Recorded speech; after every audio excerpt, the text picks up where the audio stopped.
celebration coming your way today. Guys, we have New Zealand Championships on the line, and of course, the reason all of you are here tonight, our main event, that fans bring the weapons match. Who's got a weapon? Let me see them!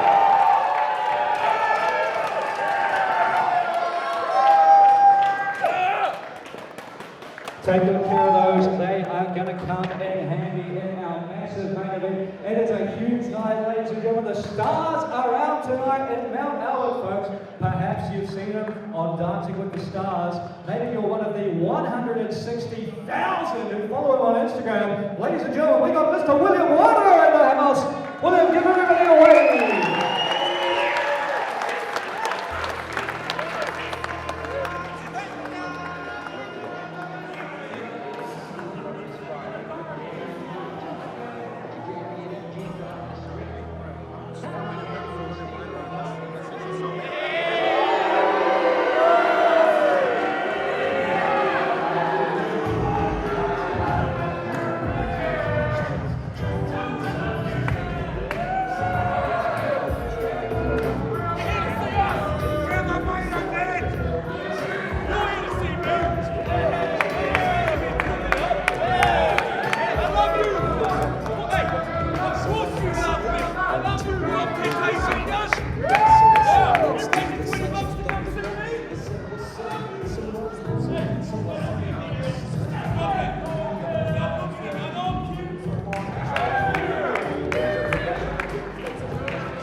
Are you guys happy that William Whiteover is here?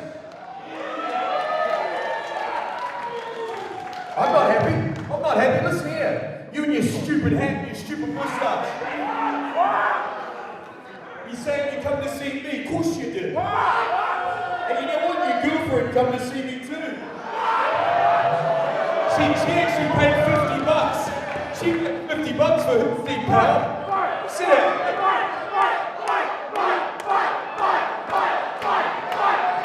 Hey, he doesn't want, whoa, zip it. He doesn't want to fight me because I'll beat him up. You think you can fight me when you're white on? Huh? With your stupid little hat, stupid little mustache? Yeah, and your girlfriend looking at me? Huh? Sit down.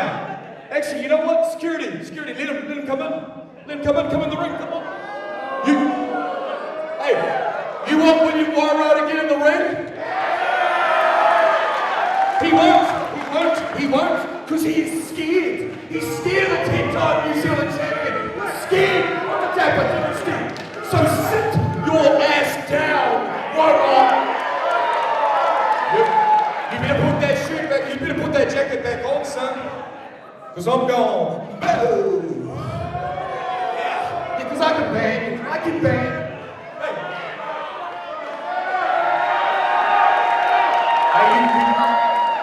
You come in this ring, I'm gonna beat you up. You're too scared. Hey, Wairo, you're too scared.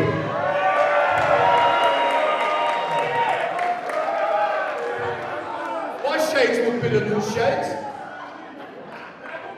Come on, man, you get through the ring. Let's go. Let's see what you got. I tell you what, I'm gonna put you down. Come on, social influencer. Oh, you're a big man now. You stepped into my world. But you know what?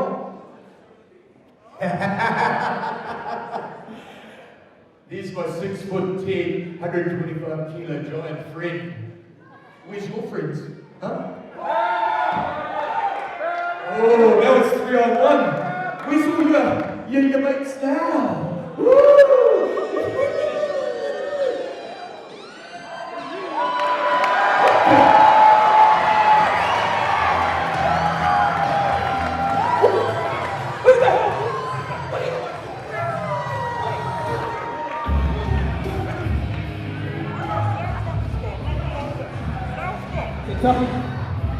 Here's my friend. Wait. I came here to watch you. Now I'm getting into you.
An eventful start to the evening, to say the least. William Wairoa confronting Vinnie Dunn, who will be part of our main event tonight. But that's not all that's coming your way as we officially begin tonight's card with the New Zealand Tag Team titles up for grabs when Short Tempered meet the defending champs, the Knights of Mayhem.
The contest is a tag team match, and it is for the New Zealand Tag Team Championship.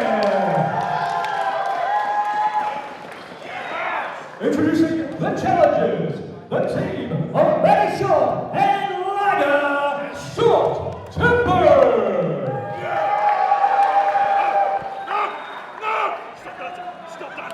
Stop dancing! And their opponents, accompanied to the ring by Sabrina. They are the reigning, defending New Zealand Tag Team Champions, Danny Octane and Rough Guts, the Knights of Mayhem! Absolute chaos to kick off tonight's event, an event headlined by the most chaotic match in New Zealand history. Fans, bring the weapons. Welcome everyone, this is going to be exciting. I am Steve McCleary. I'll be joined in just a second with IPW General Manager David Dunn. And it's been 7 months since I've been here. I'm so excited for tonight's event and to kick it off with the New Zealand Tag Team Championships. David Dunn, wow, you certainly had your hands full and kicked it off. How you feeling, buddy? I am on the edge of my seat, Steve. Tonight is an absolutely electric atmosphere, explosive even, and kicking things off with the New Zealand Tag Team titles on the line. A somewhat dysfunctional team of Matty Short and Liger, but one with a huge potential. Absolutely. I've been waiting a long time to see this. The styling and profiling of Matty Short kicking into gear immediately. And I can only hope that Liger kind of gets on board with it soon. He's got the moves. You know he does. No one's got the moves quite like Matty Short. Dance, Matty dance. And Mount Albert is loving every second of these gyrations from Matty Short now, locking up with Rough Guts Roddy Gunn. But it's going to take a lot of effort from Matty Short to back the big man into the corner, and there is the power differential when you talk about the Knights of Mayhem that Rough Guts Roddy Gunn brings to the ring. Yeah, well, obviously the heart of Matty Short played a role in him taking on Rough Guts, but again, size will conquer all, even if you have a lot of heart, even if it's in a large heart. That's actually a medical issue that should really, pay closer attention to it. Oh my God! I'm impressed by the speed of Rough Guts right there. And his hand. Rough Guts Roddy Gunn drawing on that sumo background, the open hand palm strike right to the midsection, and Matty Short slips off the back, rolls Rough Guts up, the shoulders are down. Only a 1 count, but Rough Guts has got to be careful. That low center of gravity from Matty Short into the backslide. Steve, he's got him down again. But that's all it takes, doesn't it? That strong lariat from Rough Guts, and there he is. He's got to ground Short and stop him from, well, doing just that. And now we're going to see the meeting of the minds. The big beefy boy's going to bop right now in the ring. Are you excited, David? Is this what you were thinking about when this match came together? This titanic clash. Absolutely, Steve. Takes me all the way back to Taranaki Turmoil live on Fight. A monstrous matchup between Liger and Rough Guts, and one that we're going to have to wait a little longer to see, as Danny Octane now, the tenacious Danny Octane, the pit bull of the team, is tagged in, representing the New Zealand Tag Team Champions. And look at him, he's going to work on Liger, beating the big man up in the corner. Who saw this coming? Oh, I think anyone that's seen Danny Octane before, he's hyperkinetic and he's full of fire right now. He's taking it to the former New Zealand heavyweight champion.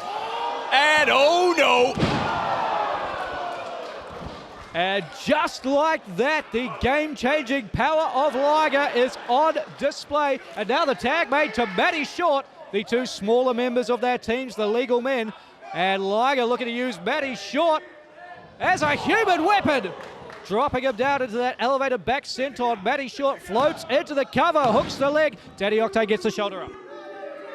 And Short Temper taking advantage of that 5 count from the referee there. But I think Short taking that extra second to swivel around. He wanted to face the audience with that pin there. And it is that showmanship that may have cost them that 1 second. They could have become New Zealand Tag Team Champions and maybe avoided that forearm to the face. Well, this showmanship of Matty Short, it certainly endeared him to the fans, but it has been a point of contention in this short-tempered team between Short and Liger.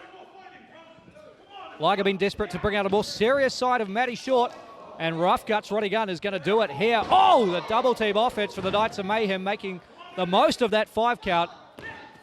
And Matty Short a little bit too close to the ropes on that one for Rough Guts to get the cover. Yeah, but referee Conan Wood wasn't even in position there. I think Danny Octane may have actually been distracting the referee himself by accident there, costing Rough Guts. But here we're going to need to see that fire out of Short, He's got the style. He needs the substance, okay? You can't buy groceries off potential. Mainly money. And he's going to need that.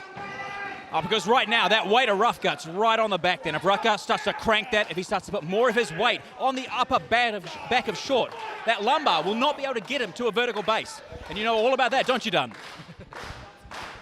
I mean, this is a big moment for the Knights of Mayhem. This is a huge opportunity for them here. They are the defending champions, but they only picked up those championships at our last event. This is their first defense, and the Knights of Mayhem don't want to be known as the guys who won the titles but weren't able to defend them. They don't want to be fluke champions.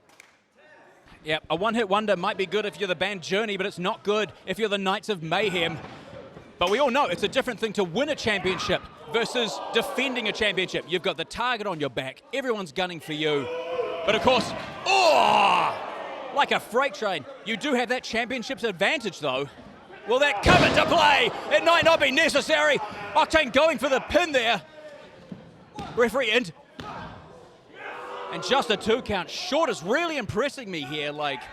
He is showing a lot of just fortitude and everything. But you got to know, he's got to make that tag to Liger. And if he makes it, oh boy. Some Samoan smash mouth energy is going to happen.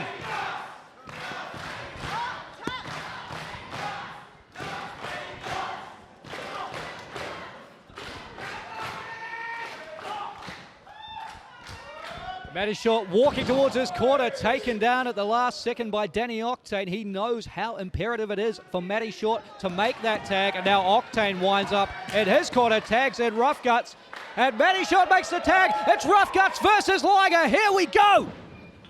I've been waiting for this for so long. You mentioned Taranaki turmoil, an epic encounter between these two. I bloody loved it, and they're going at it again. Just fist and fire.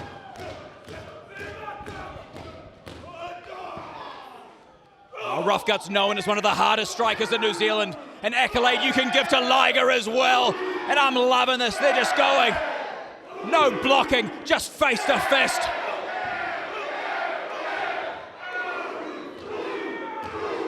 The crowd hanging on every strike.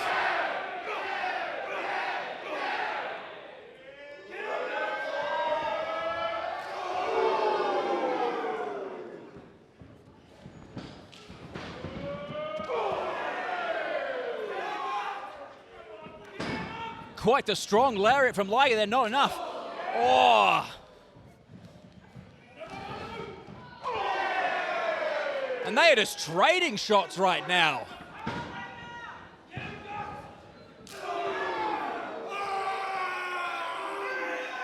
It's like a never-ending GIF right now.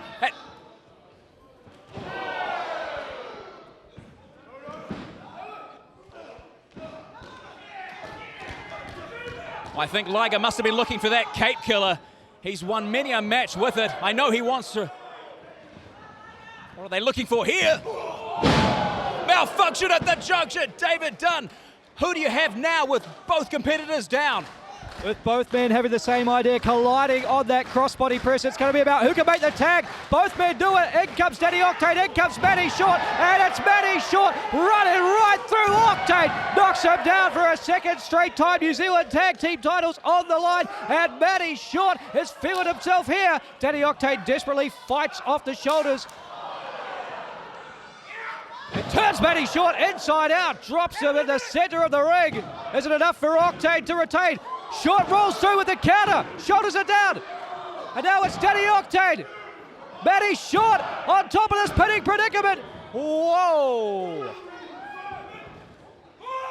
Oh, the short stack powerbomb from Matty. He got all of that one. He's done it. Oh, 2.5, Steve. 2.5.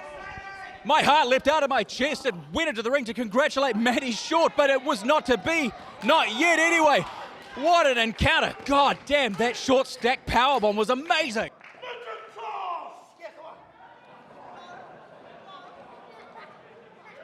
What? Oh my God. And Sabrina paying dividends on the outside there. The Mistress of Mayhem drags Danny Octane out of the way as Rough Guts sends Liger spilling to the outside. And Matty Short in prime position for that 619. He staggers back, Rough Guts, smashes him to the mat with the rough driver. He's killed him. Jackknife cover from Danny Octane, the Knights retain. Phenomenal match. Incredible first defense by the Knights of Mayhem. Winners and still New Zealand Tag Team Champions, the Knights of Mayhem. Short-tempered have nothing to feel bad about. They put in an incredible effort. It could have gone either way, but the Knights of Mayhem have to feel just so good right now. That first defense in the books. They'll be hoping it's the first of many. Absolutely phenomenal contest right there.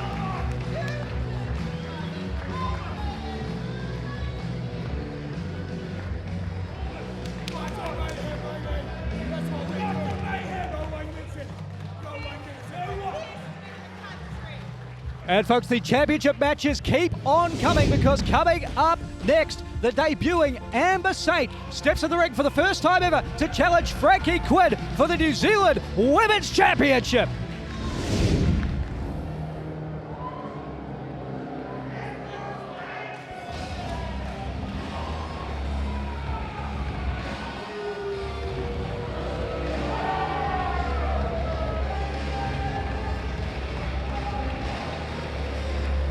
What an airy presence as the members of Control make their way to the ring.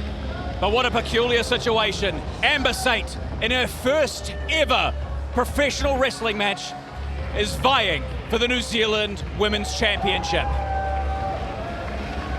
In many ways, she's a known quantity. We've seen her at ringside. We've seen what she can do with interfering on behalf of Jake Sheehan, but we know nothing of her in the ring.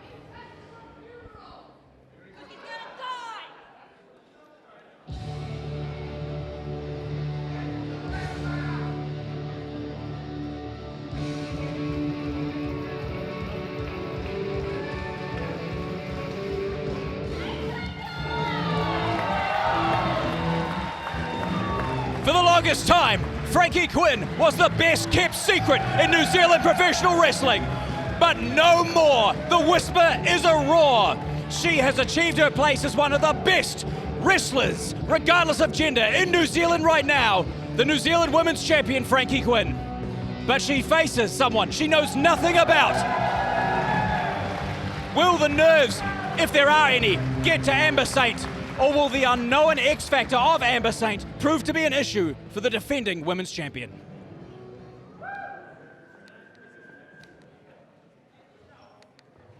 The following contest is for the New Zealand Women's Championship.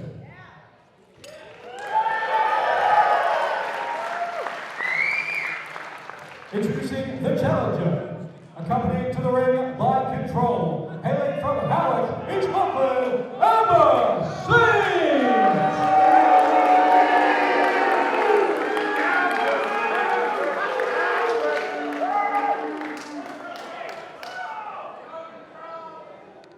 And her opponent, from Auckland's beautiful North Shore, she is the reigning defending New Zealand Women's Champion, Frankie Quinn!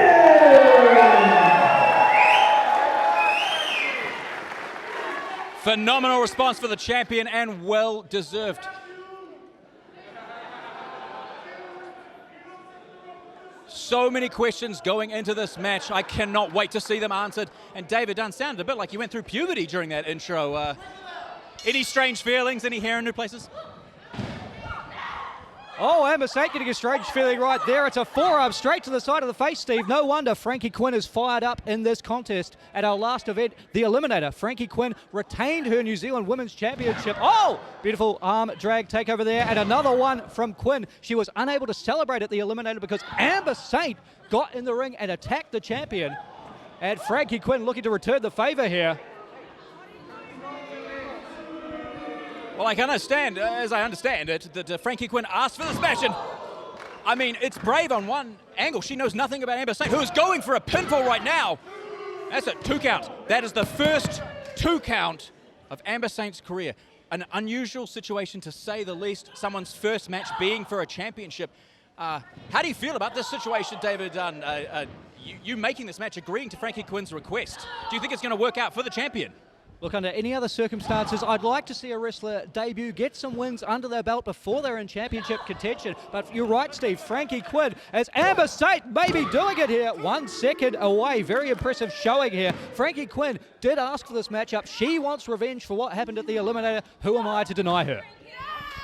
Makes perfect sense to me. And what I'm really enjoying here is that Amber Saint is in control. In both sets, no pun intended, but obviously this is what she needed to do. She had to come in here and shock Frankie Quinn, and she's done it.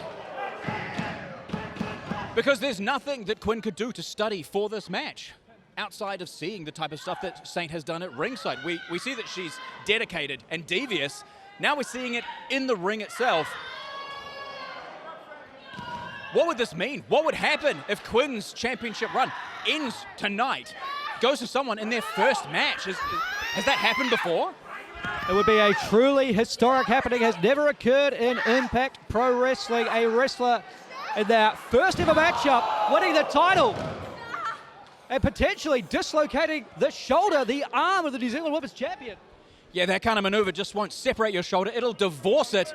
And if Saint does pull out the victory tonight, that's one step closer to Control having all of the championships here in IPW. But look at Quinn. Look at that fire from the champion. She's not taking this line down. She is taking it straight back to Saint. And Horace jumping up on the apron now. This is get him out of here.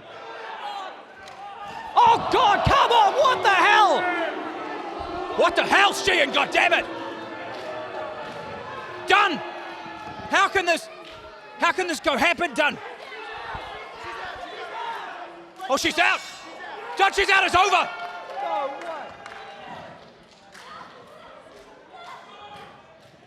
I can't believe it! Here's your winner and new New Zealand Women's Champion, Amber Tate. Well, what the hell just happened, Dunn? How is Control allowed to get away with that?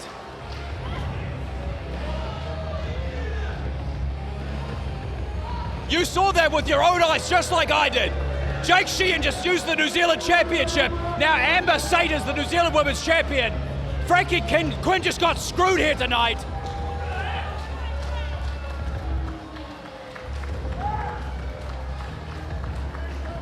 I can't believe what I have just seen. But I kind of can, given everything that Jake Sheehan and Control has done so far. And look at that. Unbelievable. I'll admit it's unconventional, but this situation needs a solution. So tonight, Alex Savage and Will Stone will be forced to contend with Church and State in a 5-on-2 handicap match after tensions flared at the Eliminator. Well, why'd you do it? Why'd I do what, David? Huh? You were out there. I had eliminated 5, 6, 7 people by myself. I was well on my way to winning the Eliminator when I was cheap-shotted and stabbed in the back again by Alex Savage. And I got my revenge. Legally, by the book, that bastard got his just desserts. Just desserts? It's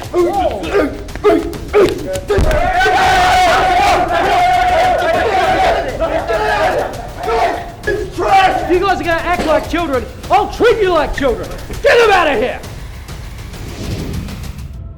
Will Stone and Alex Savage versus the combined efforts, the unstoppable behemoth that is Church and State. A former tag team destined to crumble upon sin and lust. You will not succeed in this 5-on-2 handicap match. Why? Because you two hate each other. But of course you can always solve that hate by donating to the Church of the Divine Light.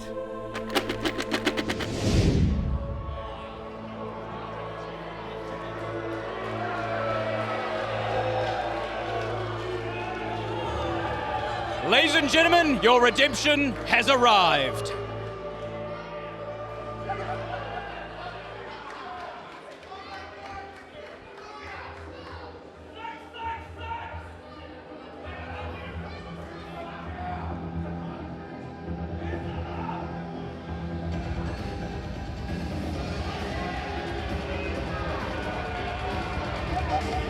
Amazing, it's been so long since I've been here.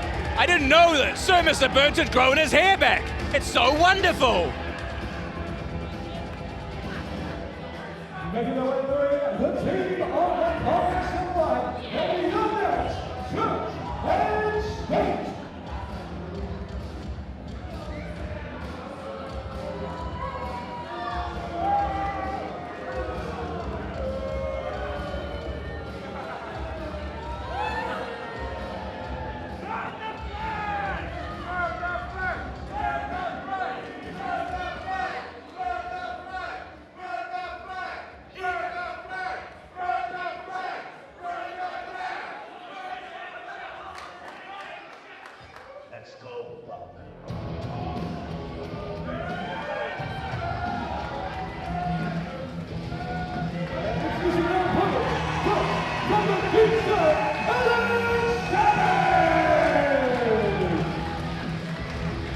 A tremendous reaction for the mullet maniac himself, Alex Savage.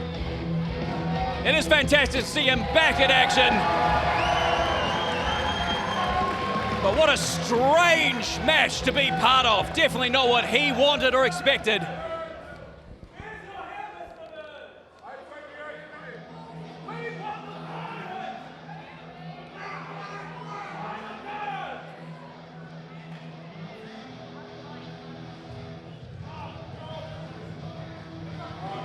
It is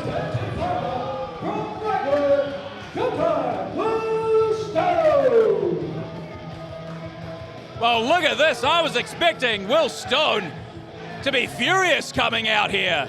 Forced to team with his old SAS tag team partner. But no, coming out to the old music, wearing an SAS shirt. Maybe the IPW general manager's idea of putting these two together in a team against potentially unsurmountable odds is actually a good idea. GMDD, run me through your thinking here. You said that they were acting like children, so you were going to treat them like children. Explain how this has come to be. Look, at our last event, Steve, I was trying to get a word backstage with Will Stone and Alex Savage after what they went through in the Eliminator. These two got into a brawl. They had to be pulled apart. I almost got caught up in this. These two need supervision. And what better way to supervise them than a 5-person team here? I can't do it all on my own. Apparently, if these two are going to act like children, they're going to be under constant supervision. And in this case, the best thing I could come up with was a 5-on-2 handicap match. Well, I guess what better to look out for people's interests than religion and politics. I mean, I do understand the incident that at the Eliminator that led to the incident backstage. Obviously, the sneak attack in the Eliminator from Alex Savage, as was explained to me by Will Stone, he'd gone the distance in the whole thing, and then Savage attacks him from behind and throws him out. It seems very cruel. And then Savage comes back to attack him after the event as well. It just seems just nasty stuff there. But what are you hoping the outcome of this will be? I mean, do you expect that Church and State will just do a clean sweep on the former New Zealand Tag Team Champions? Or do you think they'll be able to coexist and drop some of that tension they've had between each other and actually come out here victorious, you know, stronger together through the journey? I'm hoping this opens the eyes of Will Stone and Alex Savage a little bit to see that there is perhaps more going on than just this personal rivalry the two have had. They need to see the bigger picture here. And I'm hoping that, when the pressure is on, Savage and Stone will realise that. And the pressure is on, believe you me, because Church and State are all over Alex Savage right now. Kurt the Person McPherson going to work on the ground.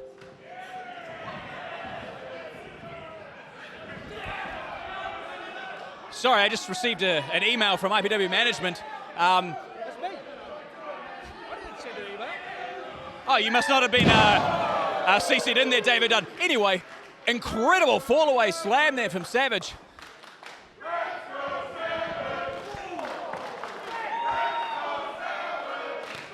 Now, Will Stone was telling me earlier that the only way they could lose this match is if Savage caused a problem. Savage seems to be holding his own right here, which is pretty good. I mean, hey, this could work out for both of them. Maybe SAS coming back together. You know, I'm starting to be on board with your decision-making. Great job, man. Savage certainly causing a problem for the person right now. Kurt McPherson taken down with the Bulldog.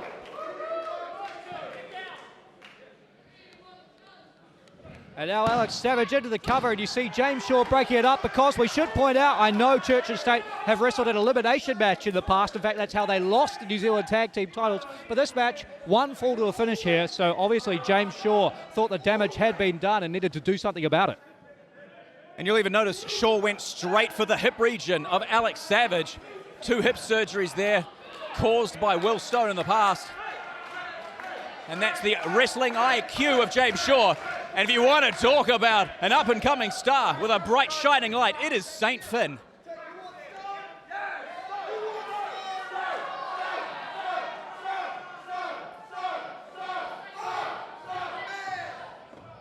And I'm loving this. Will Stone has got an... Oh! Now, come on. Will Stone wanting to take part in this match and do the right thing. And Alex Savage, a vicious chop to the chest. Come on. Come on. Are you really gonna just be on Alex Savage's side about all of this? Yeah, really? Look, that's not on me. That comes down to our senior official, Conan Wood. And if he deems a chop to the chest a legal tag, who am I to argue any different? But now Will Stone, one way or another, the legal man, going to work on St. Finn. Elbows to the back of the head, and that last one dropped St. Finn. I mean, you are the boss, Dunn. You can tell Conan Wood to do whatever you want. But look at the precision on Will Stone. Look at how good he is. God, the confidence he has gained since shacking up with the Dipper Dynasty is amazing. Look at it. He's just cutting off St. Finn at every stop. And the point of the elbow, the kicks, everything. pure precision. And a stellar suplex to boot. Phenomenal work. Maybe not the best pin. Well, you gotta love Will Stone's enthusiasm, but how about this tenacity from St. Finn? Church and State fighting back in a big way here with that throat thrust. St. Finn off the ropes, runs right into a lariat from Showtime Will Stone.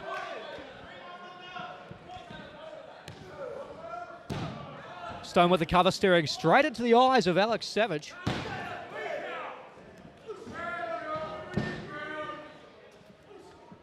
And now St. Finn sent off the ropes, runs into the back elbow again. Showtime is balling here. Oh, big boot from St. Finn. Beautiful reversal from the Congress of Light. And that's smart by Stone there. You saw that Stone, when he was in control, perpetual motion machine, no wasted energy, using all of that. And but he knew to get out of the ring as soon as there was a problem, but now it's just broken down. And is this what you wanted? Is this what you wanted, David? Because Stone and Savage, they're trying to fight back, but how can they do it against so many opponents? Apparently just like this, Steve. Boots to the midsection sent Church and State scurrying, and Savage and Stone have cleared the ring. Hey, none of this, boys, none of this. That's not what this is about.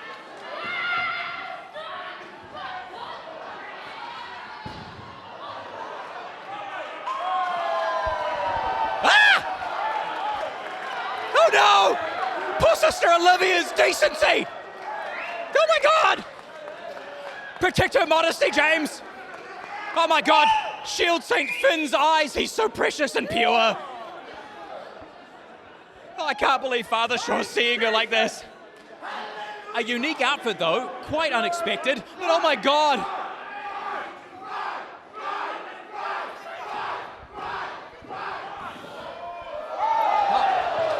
And Will Stone just flying through the air, possibly not when he intended it to, but it was damn sure effective. It was effective and it was awesome, according to Mount Albert. I don't disagree one bit.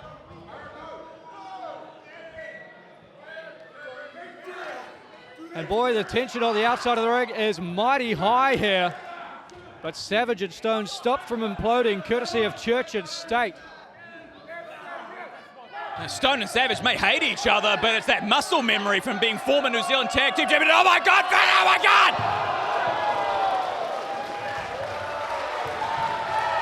A saintly swanton from St. Finn. That was incredible. Oh my boy, Flyboy 5. He's got him. He's got Alex Savage. Oh my God. That's my dude right there. It was incredible.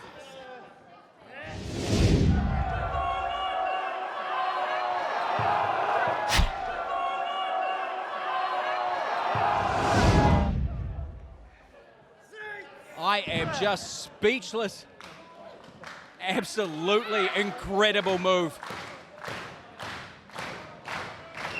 I guess that's what the Church of the Divine Light, that can bring you, that faith in yourself. And Sister Olivia to the top rope. Diving crossbody. Incredible. Oh no. No water in the pool there. The pool closed for summer, but here comes James Shaw. And Shaw delivers the big baseball slide drop kick to the face of Alex Savage. This matchup has been fast and furious. Everything I'd hoped for and more.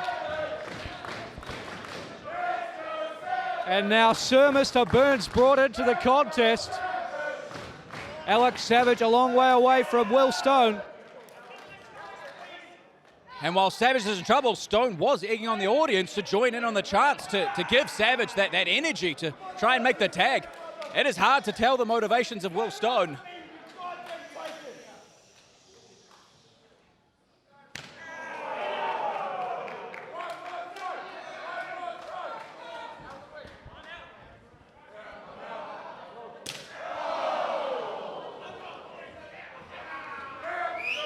little bit of a sting to that one. And Savage is really going to need to make his way to the other side of the ring. And those haymakers may help. We know this is usually the precursor to that painful elbow.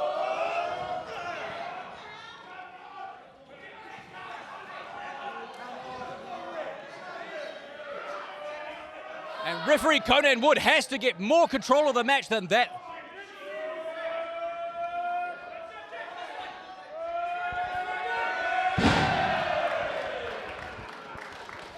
The residual effect of those left hands just caught up with James Shaw. And now it's St. Finn with the snapmare, bringing Alex Savage out of the Church and State corner temporarily, but not to any more safety than before. Oh! Beautiful standing moonsault, and Alex Savage kicks out straight away. But is that the last gasp of energy from Savage there? A lot of blows to his midsection so far. He's got to be sucking air right now, and it's hard to stand. When you can't get air into your lungs, everything just heats up and it burns, and Finn is just not letting go.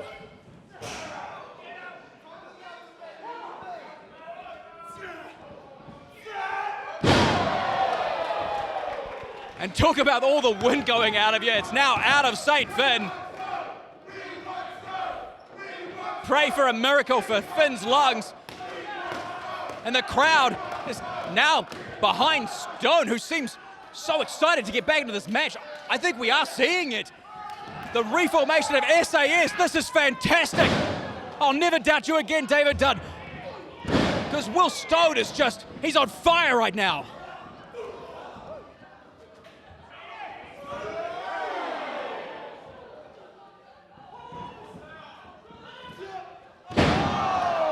Will Stone with the beautiful double team offense, using St. Finn and James Shaw against one another.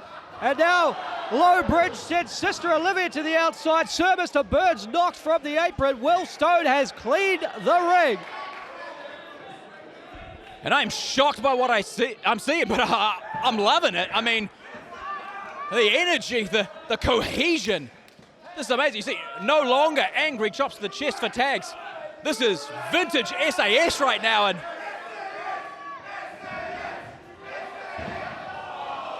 on Finn, always there to protect James Shaw.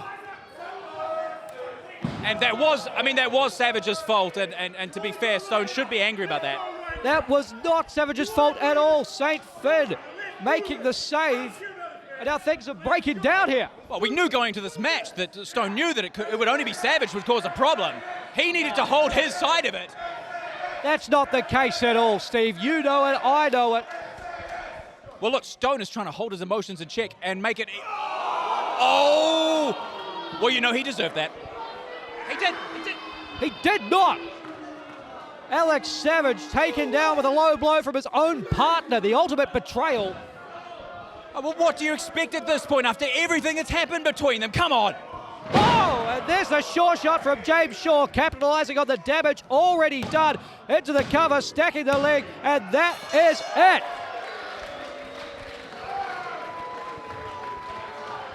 Here is the king of Church and State. Well, I hope you got everything you were after, GMDD.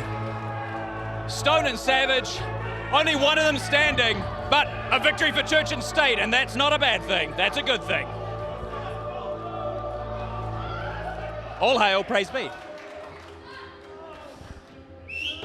It was a wild ride for sure, Steve. One heck of a handicap matchup. And I hope that things are settled now. I hope that things are taken care of. But something tells me from the look in Will Stone's eye that things are still continuing here. And that was not my intention. Well, hopefully now things are balanced in the universe again. Oh, that's disgusting. Come on, in a pandemic era, honestly.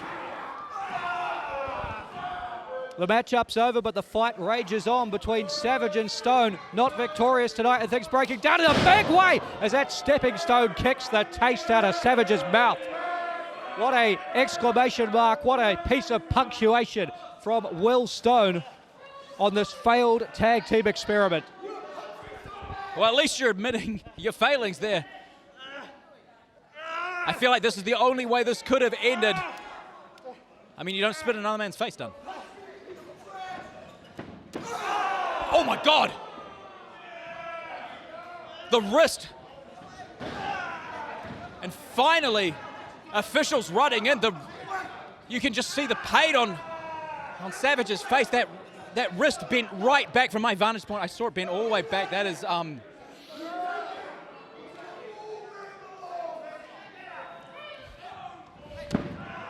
I mean, it's one thing obviously to be angry at someone, to get in their face, to tick them around, to do whatever, This is a little bit different, and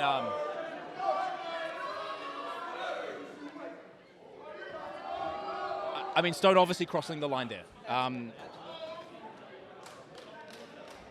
Yeah, I'm not going to be able to get that visual out of my head.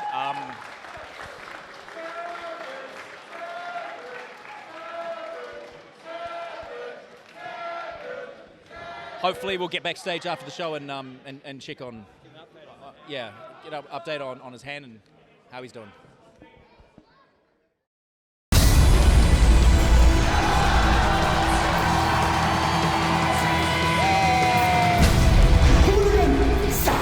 One more time. Time to bring back some. The Mega Powers are on a long road, and at the end of that road lies the orange and blue. This shit will be the year of the dog, 'cause I'm coming for the Southern Roll.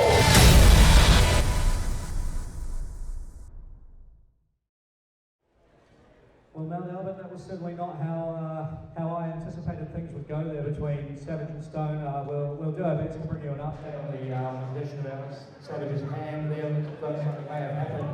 But anyway, folks.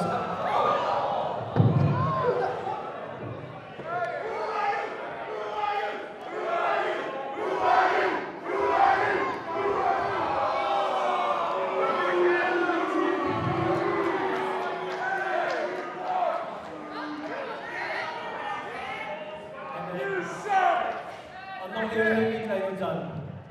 I'm not here to hear you. I just want to talk. I just want to talk.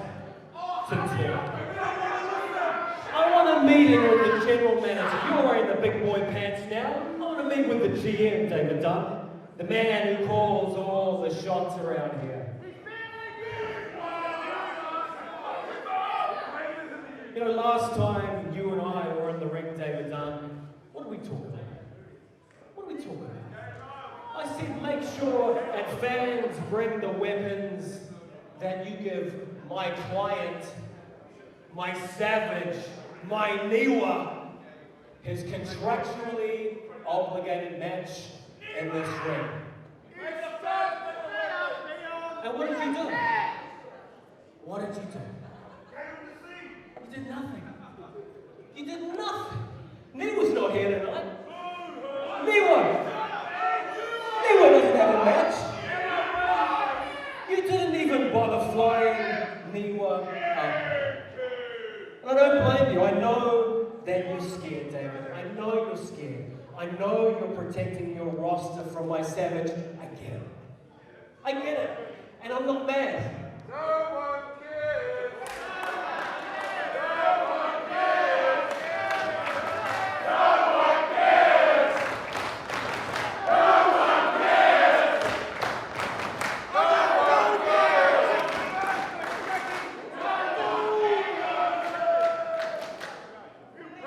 But I do feel disrespected. And I kind of feel that maybe I need to remind you exactly who the hell I am, David Dunn.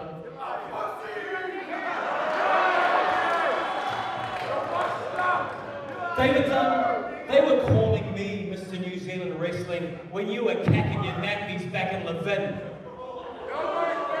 I'm the one that started NZPWI in the 90s. I'm the one that brought a community of wrestling fans together. I'm the one the TV companies came to, the international touring parties, WWE to consult with me. I'm the one that put New Zealand wrestling back on mainstream TV. I'm the one who invented the Eliminator, which you used without asking me last month. I'm the one, David, but you got to remember, I am also the one that handed you the keys to the castle, so I feel disrespected. Do you know what else? I'm the one who's been in IPW longer than anyone in this building. Longer than anyone in the back. Longer than the person that put the ring together, the chick that makes the cake pops, these idiot fans.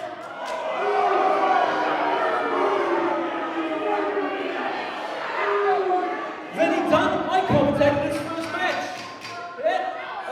James Shaw was some idiot fan doing boogeyman impressions while I was winning New Zealand heavyweight champions with the deal down locks. I'm one of the founding fathers of this company, David Dunn, and what I created, I can destroy.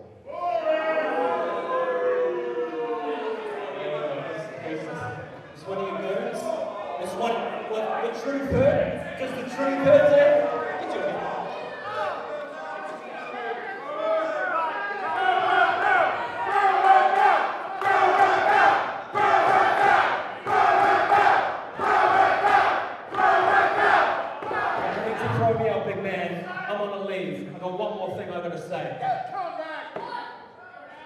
Our next event, let me offer you a word of advice.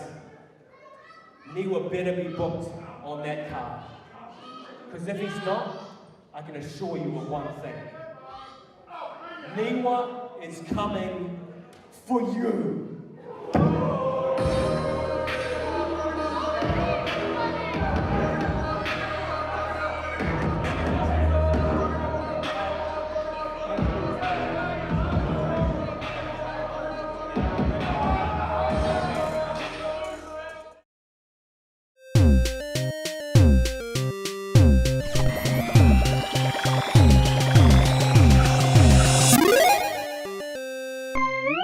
Wellington's best kept secret hits the spotlight tonight. Oh my God! It's time to level up.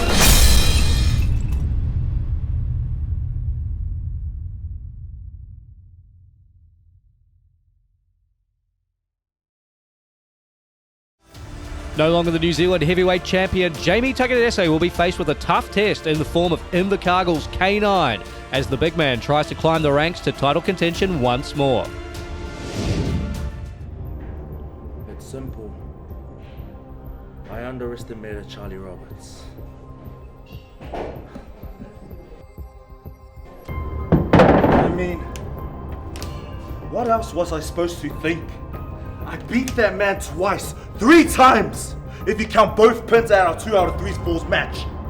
3 times! And the one time I slip, the one time for the first time ever I slip, he beats me clean! And now Jake's in the mix. I don't know who needs to hear this, but I'm making my way back to the top, no matter what.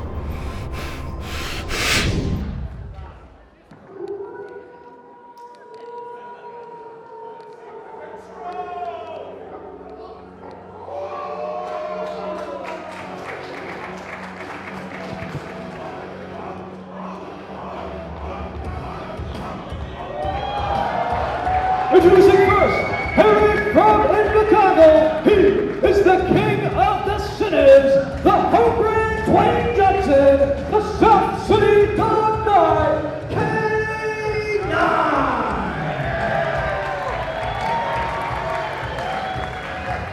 K9 made his mark all over New Zealand before traveling the world, making his name, showing everyone his incredible, varied offense.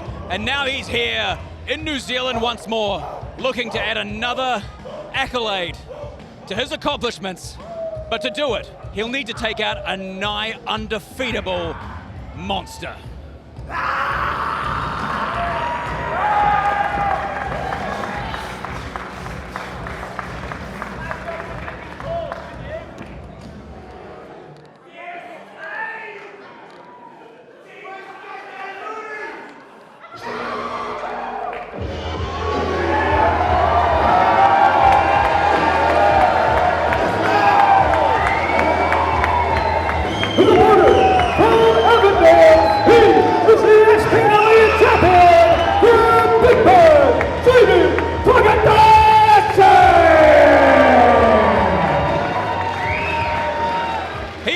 top of the mountain. Here's the measuring stick. Here's the nigh undefeatable Jamie Tangata SA. And this is a titanic clash. I have been waiting weeks to see this. My anticipation level is through the roof. K9 versus Tangata SA. I've got chills, I've got goosebumps. We are going to see a clash here. David Dunn, what does a match like this mean to you? This is a massive matchup, Steve. I'm a big fan of both of these competitors, not going to lie. Phenomenal.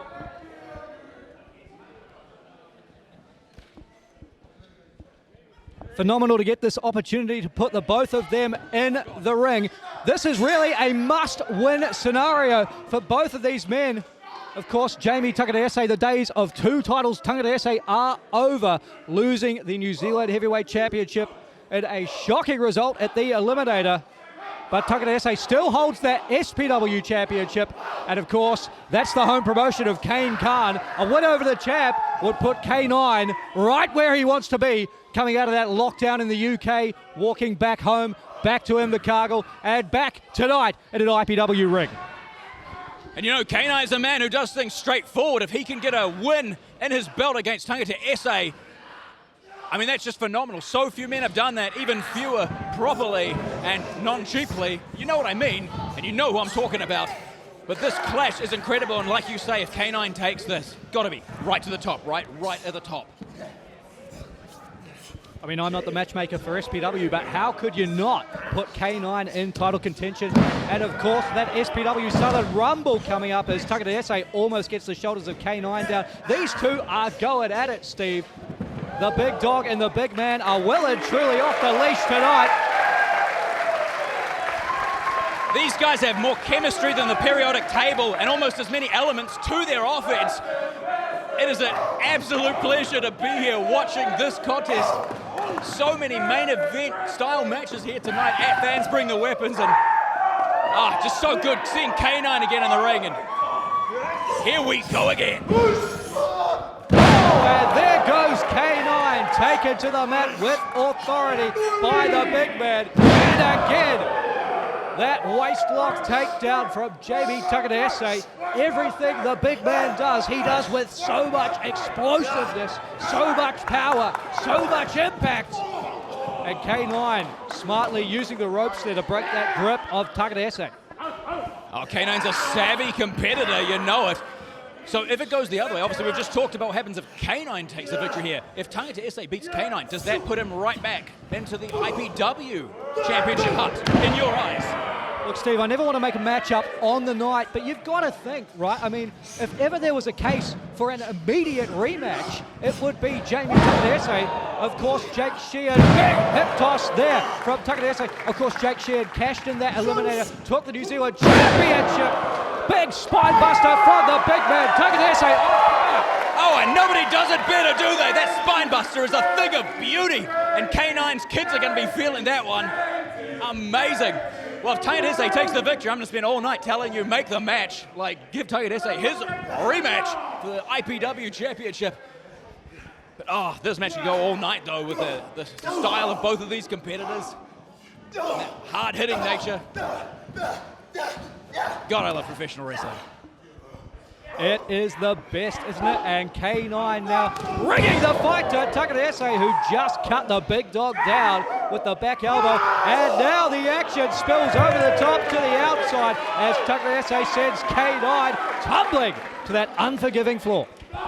There's absolutely no one as explosive as Tangata SA. Have you ever seen anyone ever move like him just out of nowhere? 0 to 100 like a Ferrari. It's incredible.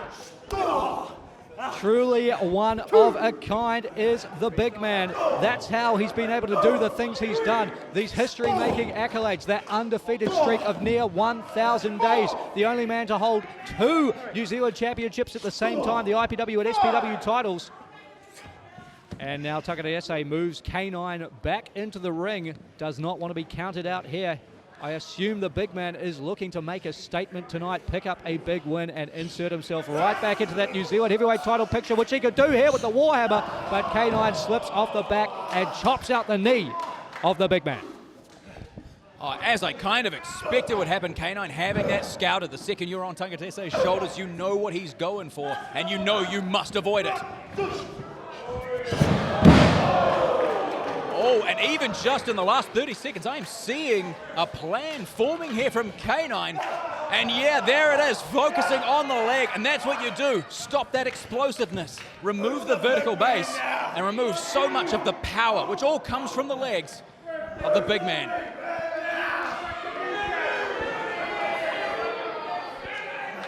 And it's a two-pronged assault, of course, defensively. If the leg of Tangateese is taken out, he can't get you up for the Warhammer. But offensively now, K9 has a world of opportunity open to him here in terms of submission offense potentially. We've seen in the past that many competitors have felt perhaps a submission was the best way to take out Tangateese. And if K9 can find a way to do it here, I mean, this will be incredibly impressive. Oh, well, like I said, K9 is a canny professional in that ring. Smart, cunning. He knows how to do it all. And obviously, as you mentioned, 2 titles Tangateese before, that had to wear on the man. Like, you can be the best in the world, but eventually you start pulling double duty. You're wrestling all up and down the country non-stop. It's going to wear on you. One belt Jamie doesn't sound as great. It's still pretty damn good, but it could be the thing that allows an opening. Yeah, for K9 to chop the big man down.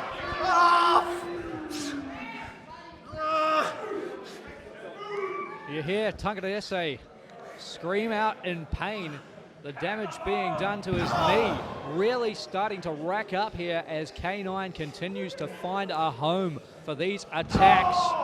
Honing in on the right knee of Tangateese, who gets a rope break here, going to force K9 to abandon perhaps a submission he may have had in mind. But K9 drags the big man back to the middle of the ring, delivers the elbow, and now into the cover.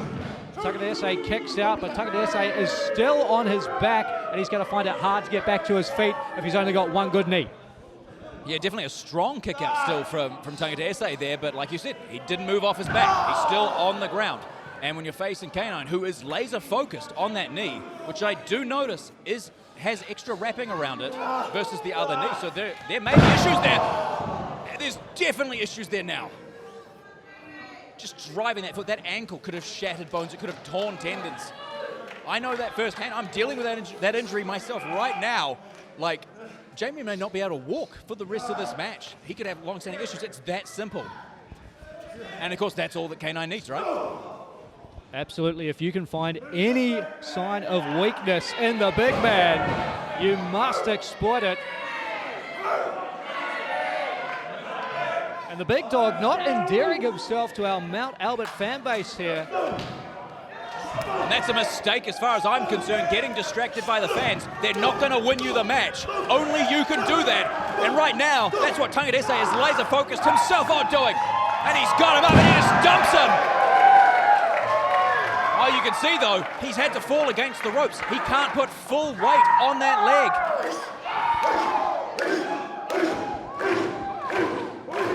K9 still down. Tangateese with one good leg. Hits those ropes. Staggers, pulls the pin, but the heavy grenade does not detonate at its target. And now K9 howling, rushing in. That big splash to the back of Tangateese, driving the wind out of the lungs of the big man. K9 with the cover. Tangateese is down, but Tangateese kicks out at the last second. Oh, I saw Tangatese's eyes. They were closed. I thought that was it. I thought K9 had done it. Tangateese still in this.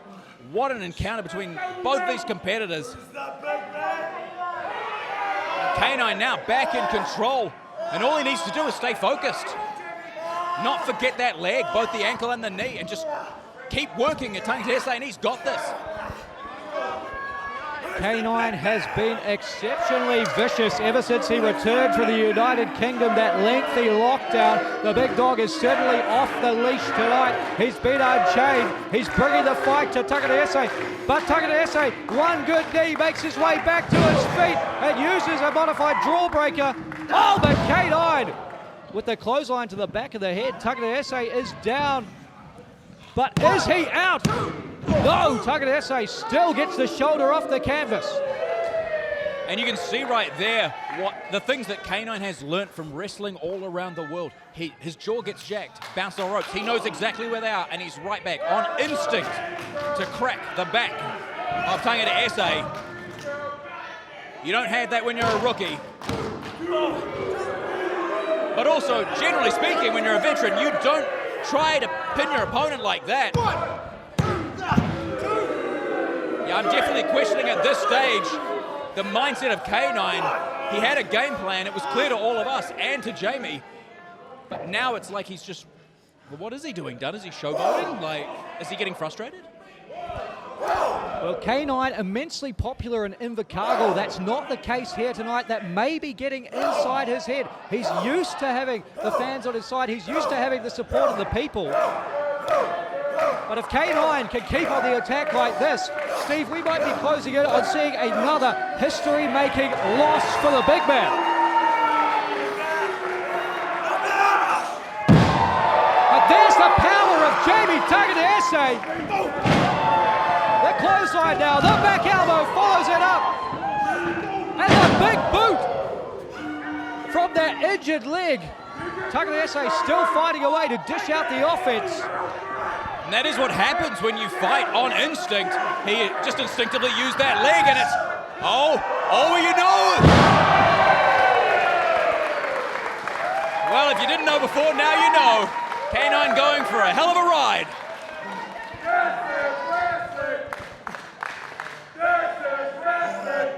This is wrestling. The audience is right. And maybe now we'll see what he missed before. David Dunn's favorite maneuver, the heavy grenade. Is he going to drop it, David Dunn? Oh, you're going to go ballistic, aren't you? And boom! The heavy grenade detonates right in the heart of K9. Earning Tagadaese a 2, but not enough for the 3. K9 is tenacious, enduring that explosive elbow right to the chest.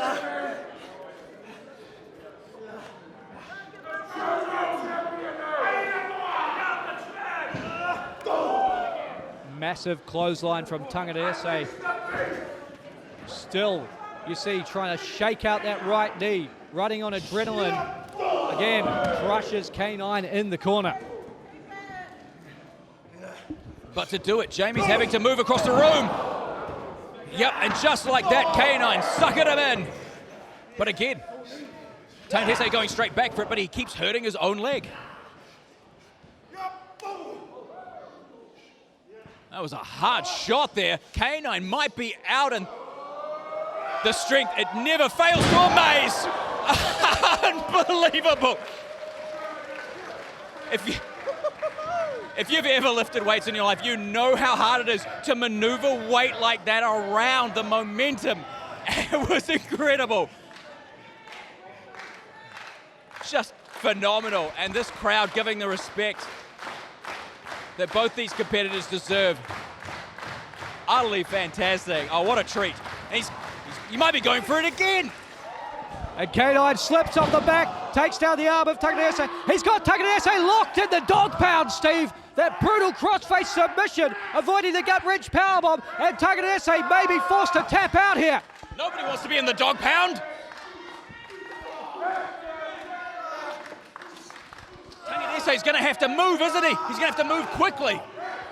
Tagadaese trying to make his way to the bottom rope before he passes out due to the pain. Clawing for that bottom rope, trying to lay a fingertip on it to break the submission. Tagadaese doing his best, but he's fading here. This submission is in tight. K9 closing in on the win. Referee Dan Blake ready to stop this one here, but Tagadaese makes one last ditch effort, gets to the bottom rope. I completely thought that was it. All of the weight of K9 was on Tagadaese's back as he wrenched back on the neck. And you have to use your legs when you're that low down to push across the ring as well, and they're damaged. But still he did it. But now, this could just be a matter of time, or a matter of seconds.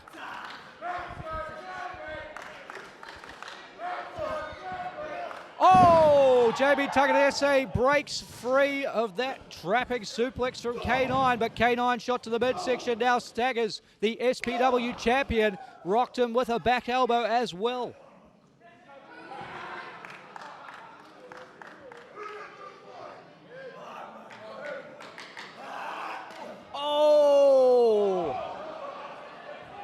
K9 with the headbutt, but it appears to have had little effect.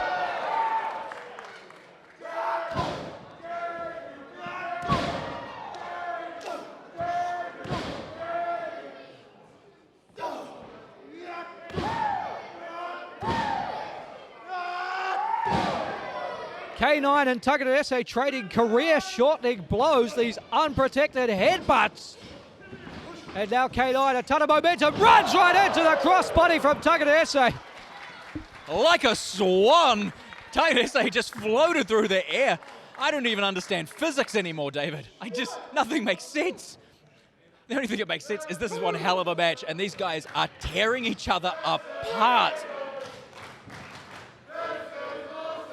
And like we said at the beginning, well, yeah, this is awesome. And like we said at the beginning, championship implications for both men with the outcome of this, and just what a delight to be here for this.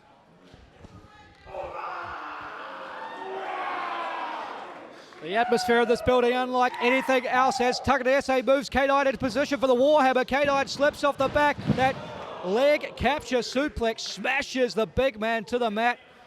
And now Tagadese rolls out, K9 shoots off the ropes, the suicide dive from K9. David, and why didn't you tell me dogs could fly? That was incredible. And now K9 is closing in on the victory. You can feel it, oh my God. He's got him up, he's dumped him down. It's gonna happen. He's going for it, his shoulders down, 1, 2. It's just 2, oh my. I don't believe it, neither does K9, just 2.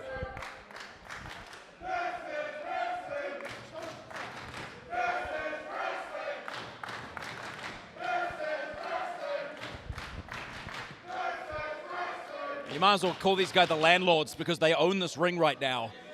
And this audience is loving it.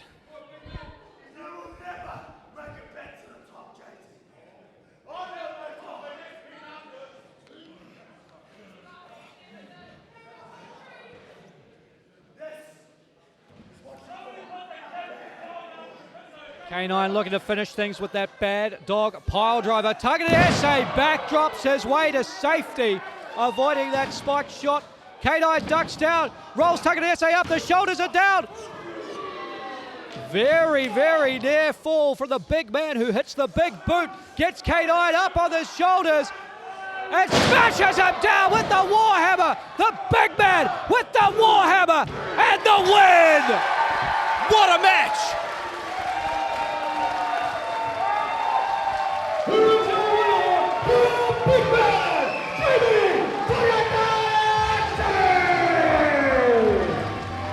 That's what you call earning a victory. That's what you call a fight.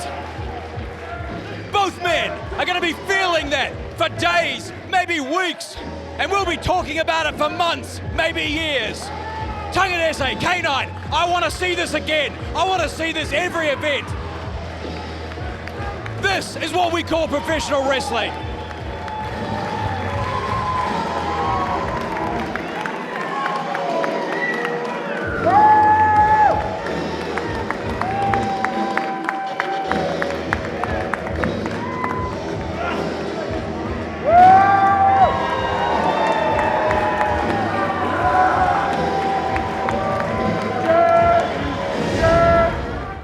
The action keeps coming as we head into a Kincaid Cup defence, but challenger Sam Black has the odds stacked against him, with tradition dictating the Cup's holder Horace gets to pick the stipulation for this championship match.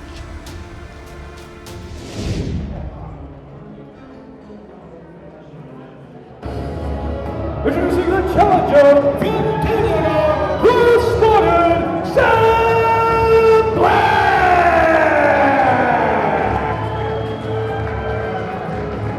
The Spartan has been on the rise for a long time, and it's all about him achieving his potential that he deep down knows that he can.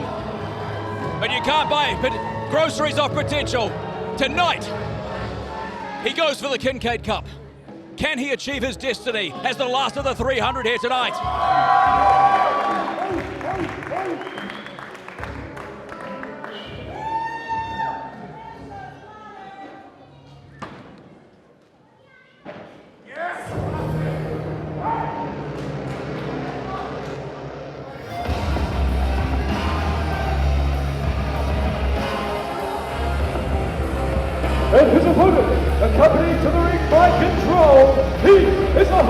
Kincaid Cup, Horace!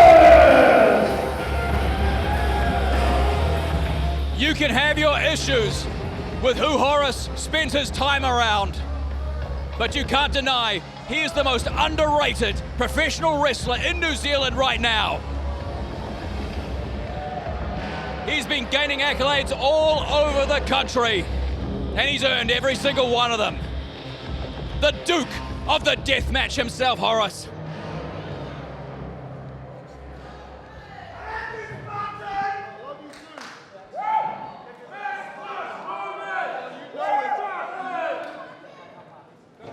Ladies and gentlemen, the holder of the Kincaid Cup is able to choose a stipulation for his defense.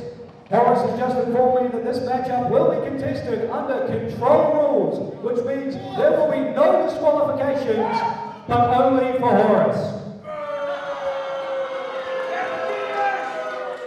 Well, that is why the Kincaid Cup is so highly contested, because it's no ordinary championship. It is a cup which allows you to write the ticket to your own destiny at any point by altering the rules of the match that you're in. And an absolutely phenomenal overhead belly to belly there by Spartan, who is looking to take Horace down quick in a match where Horace, like you said, he could use anything he wants, but Sam Black has to obey the traditional rules of a professional wrestling match. Look, the deck has certainly been stacked against Sam Black. There's no doubt about that. Of course, that is the nature of the Kincaid Cup, currently in possession of Horace. And Sam Black doing a beautiful job here. If you can fling Horace all over the ring, if you can stop him getting to the outside, if you can stop him consulting with these control goons, I mean, there's no disqualifications for Horace. Stipulation may not even come into play, because Sam Black could finish it right here, right now.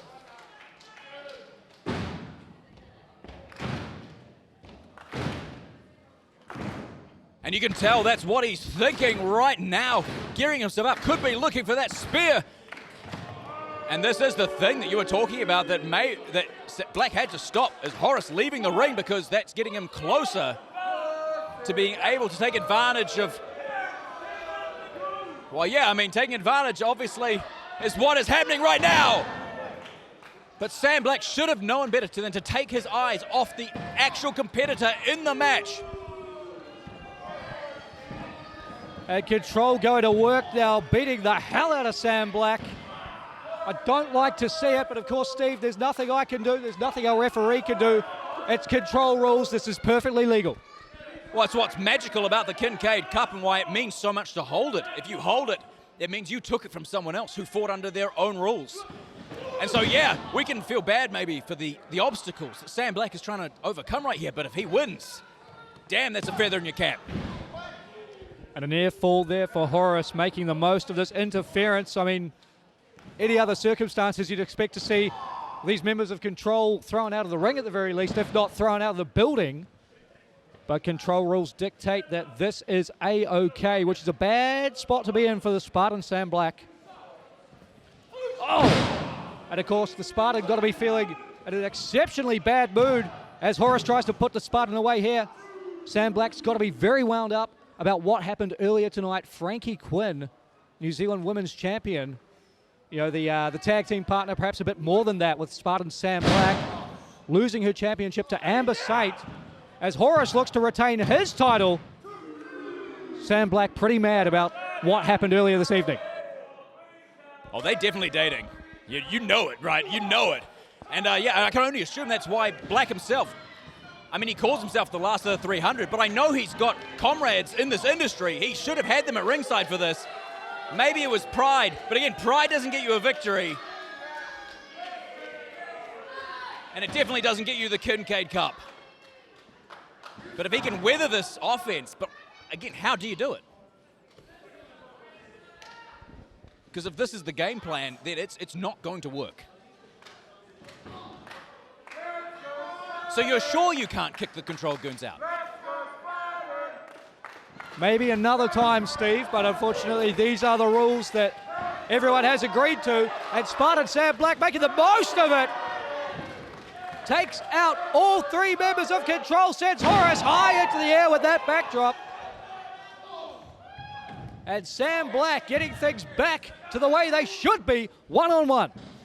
Oh, this is what I like to see. because I am a tremendous fan of both competitors, and look at this. Oh, that crab is just cinched it so deep. And I just wanted it to be one-on-one. Both of these competitors done. Both of them are just so good at what they do, and I just want to see them fight, and this is so frustrating. But Black, to his credit, he's still going on. He could quit at any point, but he's not going to. I hope. Oh, look at that.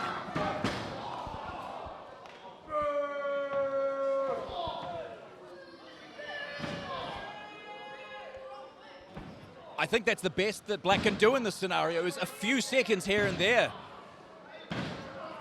But you need 3 to win. Do you think he can do it? Do you think he can overcome the odds here? Well, especially with, as you mentioned, his mind is definitely probably on something else that Control did earlier tonight. You know what I'm talking about. I mean, Sam Black is doing a lot better than I anticipated here when I saw how this matchup was going to unfold. 3-on-1, a brutal assault. Many wrestlers would have been put away already. It's Horace! Mr. Enziguri, this is Sam Black's moment to shine here. Takes down Horace, knocks him down a second time with the clothesline. Steve, the momentum, moving back into the corner of the Spartan. Well, that's what he does. Every time you think the Spartan is down, he surprises you. That's what he's good at, and he's doing it right now to Horace, and he has it in his sights right now. If he can keep the momentum. Oh, my God. Oh. Damn it, I was hoping Spartan could hit the spear. It would have been up. Oh no! But it's 2. Well, look at the ring savvy of Black there. He still went for the pinfall even though both of them connected there. Just in case that he could have had it, and he came so close. And now as the Spartan gets back to his feet, he may be thinking about that spear. Steve, you called it. If he can hit it, Horace will surely be put down for the count. We could see a new Kincaid Cup champion. We could bring it into Control rules for good.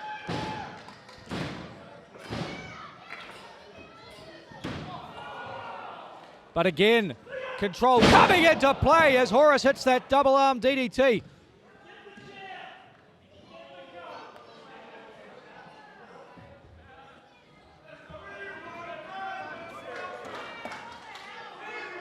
And now a chair coming into the ring. And that Kincaid Cup's been taken from us to the broadcast desk. This matchup is not over yet, but we may be closing in on the finish here as Control have something sinister in mind for the Spartan. I guess they're just trying to save time by putting it back into Horace's hands now. But this is bad. I mean, I understand the rules, but the referee has to look in there. I mean, that could be a straight choke.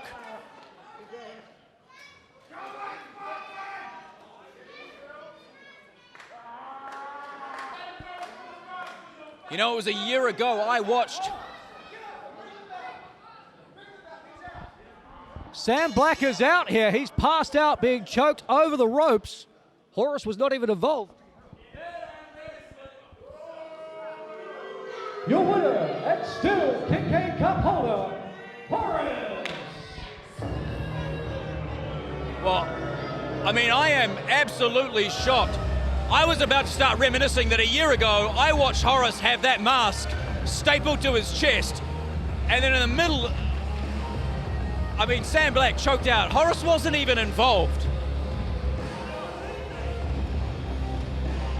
I mean, I love the Kincaid Cup rules. But what Control has done with them, I mean, the match is over. The match is over. It's not Control rules anymore, okay? And Horace is better than this.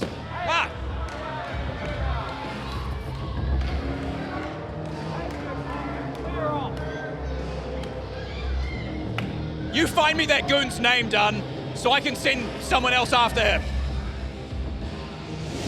Horace retains his title tonight, but will the same be true for Jake Sheehan? Charlie Roberts is out for revenge as he challenges the Control leader for the New Zealand Heavyweight Championship after a heartbreaking result at the Eliminator.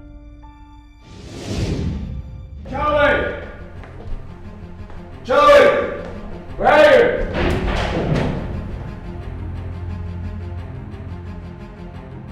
Ken, I want to see your full play. Come on. Yeah,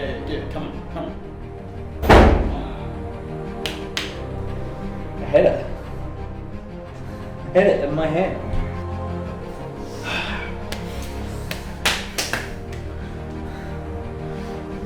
You get him.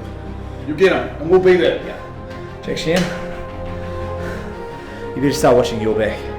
You want to go and jump me? Huh? No, kid. You want a battle? I'll give you a war. I've already got the knights. We'll give him a war. We'll give him a war. That's the one.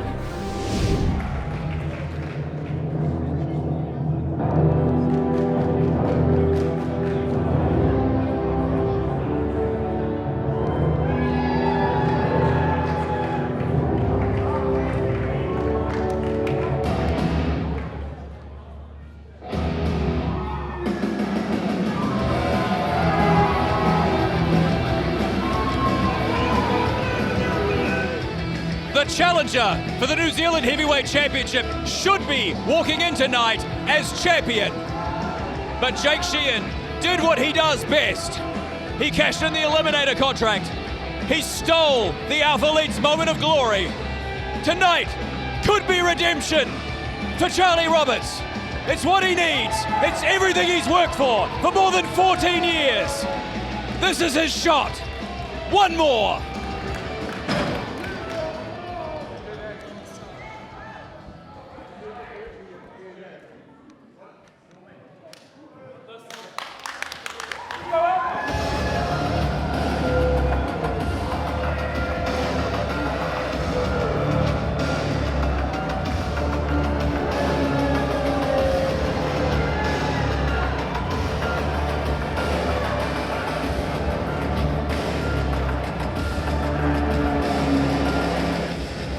Jake Sheehan, the New Zealand Heavyweight Champion.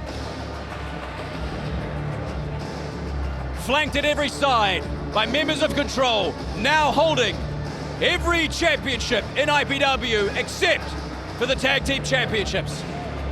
Will that be the case after this match?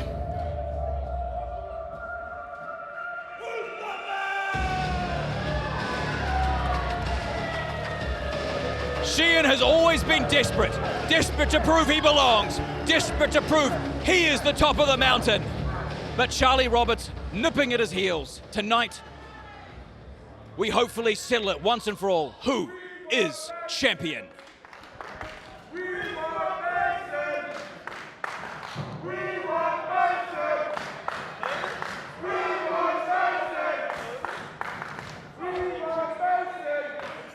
The following contest is scheduled for one fall, and it is for the New Zealand Heavyweight Championship.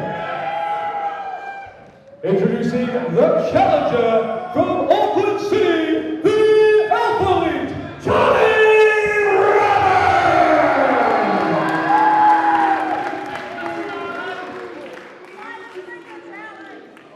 And his opponent, accompanied to the ring by Control, he is the reigning, defending New Zealand Heavyweight Champion, Jake Sheehan!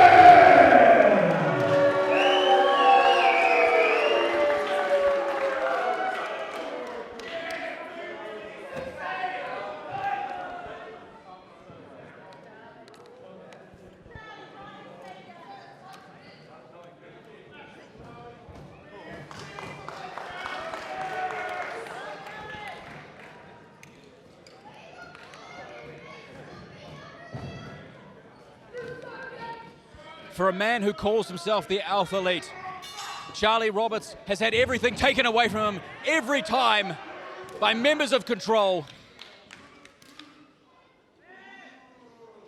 And it looks like he's not going to stand for it anymore.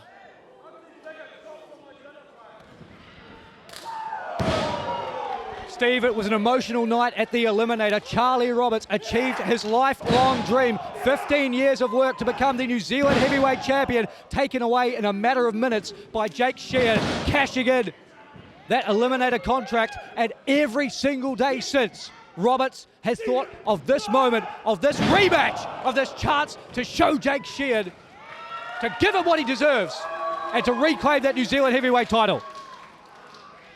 Oh, I've seen Robert's Instagram. He was in the gym every single day. You could see the focus, the determination to get back what is rightfully his. And look at that power and the strength. The gym pays off. The squats pay off. Hopefully also with the New Zealand Heavyweight Championship. And down he goes. Roberts into the cover, performing beautifully here in the early going in this matchup. Only the 2 count, but the Alpha Elite is in the driver's seat. Jake Sheehan is in for a world of hurt tonight, Steve, and I can't wait to see it. Well, you and me both. I mean, I hate to use Sheehan's own words. He's referred to Roberts a lot as not as an alpha, but as a soy boy beta who gets cucked at every opportunity. And I'm just repeating what he said. And you know how I feel. I love seeing Sheehan in pain, so this is, oh yeah! That's a sight for sore eyes. God, it's good to be back. The drop kick knocks Sheehan to the outside control, scurrying around like cockroaches, bringing their man back to his feet. And Sheehan out of harm's way. Not a moment too soon. Cockroaches, I like that. That is definitely what they are. And after seeing what happened to Sam Black just before, I'm glad Roberts is taking control. He did send the Knights of Mayhem back. He obviously thinks he can do this by himself, but Sheehan, come here from behind! Oh no, oh no. Right into that steel post, and that's not a round post, it's got edges on it. His head is just... your head can give, the post isn't going to give. Oh, Jesus. Huge drop kick from Sheehan, crushing the skull of Charlie Roberts between that unforgiving ring post and Sheehan's boot. The Alpha Elite appears to be in a bad way here, and Sheehan looking to exploit this newly created injury. And of course, champion's advantage, Steve, here. Jake Sheehan, I'm still trying to get my head around it, but Sheehan comes into this matchup, the defending champion, looking to pin Roberts here, but if this matchup were to end in a double countout, hypothetically, Sheehan would retain his title. It's Roberts who has to bring the fight to Sheehan, who has to beat Sheehan to become the champion. Well, I feel like I'm almost going to say the obvious as an additional to that, but if this match ends in a disqualification, then Sheehan also walks out as champion, maybe with some quotation marks around that. And that's partially our management, I gotta say. It worked for Control Rules, that works for Horace, but just a 1 count there. But it shouldn't work for this. Roberts shouldn't have to fend off everyone at ringside all the time. Is there any type of plan, any type of way to just make this one-on-one like it should be? Is there a way to, keep control? Well, if this matchup is spoiled, there will be some repercussions, but it's so hard to deal with Jake Sheehan, this influence he has on these Control goons. Oh! And he drops Charlie Roberts with a leaping knee right to the chin. And now Sheehan cranking the neck of the Alpha Elite. Roberts screams out in pain. And that Sheehan into the cover. Thought he may have done enough with that neck crank. Heard Roberts yell out, and now this appears to be where Sheehan is targeting his offense. Well, yeah, hitting that ring post is nothing like a normal maneuver in a wrestling match where you don't know what's happened under the surface. Your head connects with steel. You're feeling the effects for days, maybe longer. That's your best case scenario. That's what Sheehan does, as you know. Once he finds a weakness, he just exploits it over and over. He grinds away at his opponents, and he never lets up. He's never going to forget that that area is injured, and neither should Roberts. He's going to need to put Sheehan away quickly, because you see him clutching the neck, and that's what it does. It controls the body. If you can't move your neck, you're not going to be able to do anything, let alone win. Roberts hits the ropes there, and Sheehan knocks the Alpha Elite to the mat with the back elbow connecting to the back of the head. And now outside leg is hooked. Has Sheehan done enough? No. The Alpha Elite is still very much in this matchup, still very much in with a chance of becoming a 2-time New Zealand heavyweight champion, once again holding the title that means so much to him, that he has worked so hard to get. But that clock is ticking. It's not going to just keep on going and going. That neck will not hold up forever, and it's definitely not going to hold up with shots like that, double knees to the back, and that is a bad place for Roberts to be in. And Sheehan, oh, nowhere for Roberts to go, but with that rope and a little bit of give, his neck just springing back.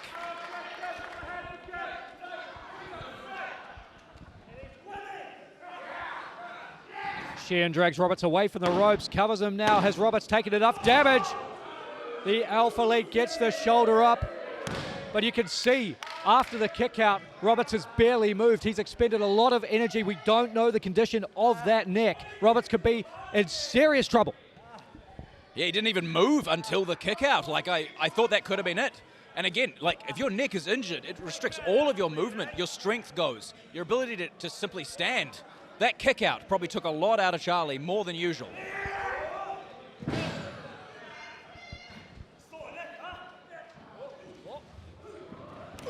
Oh, wow! Sheehan was thinking about that solid state driver, and he just got wiped out with that beta blocker pounce. And this is what he's going to need to do. Find that fire inside. Get adrenaline pumping so he can forget the pain. Because that solid state driver would have been it. So Roberts knows what Sheehan's going to do. He's just going to go for the neck.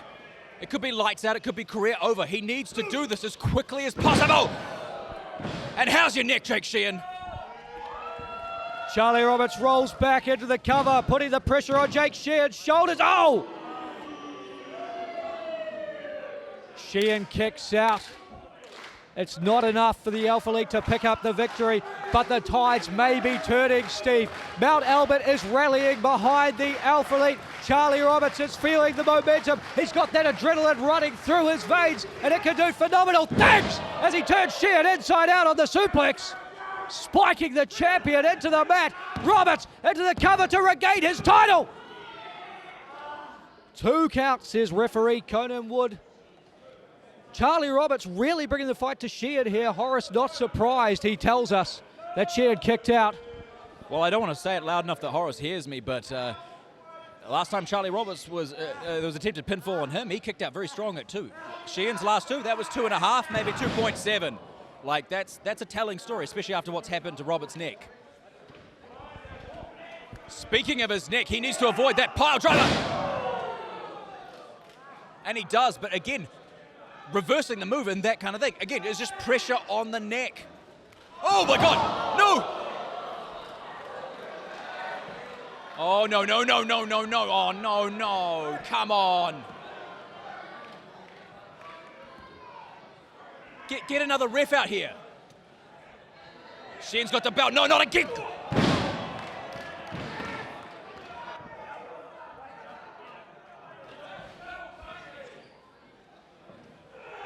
Oh, no, not the perch. Oh, you've got to be kidding me. No. Kick out, Charlie. For God's sakes, kick out.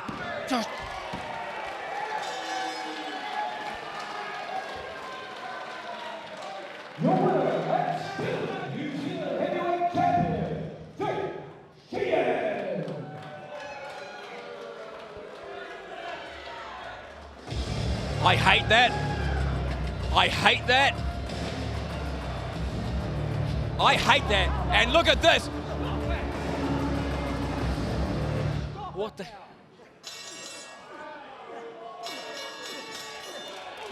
We need some kind of order here. I mean, referee Conan Wood still struggling after being knocked down by that accidental lariat, and now Control. Finally, here they are, the Knights of Mayhem out to even the odds.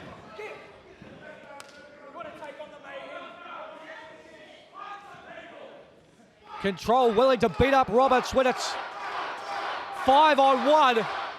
But now that the odds are more even, Control backing away from the Knights of Mayhem. Well, I like the look of this. Yeah, give me this done. Come on, come on. You got to be thinking the same thing I'm thinking, right?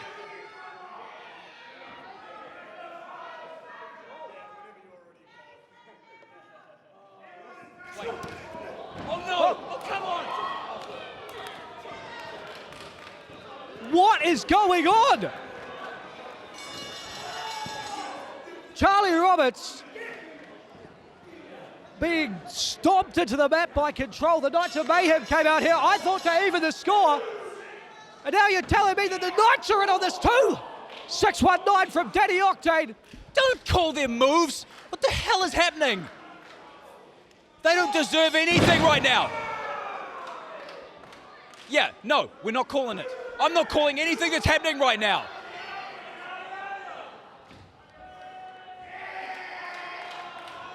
You have simply got to be kidding me.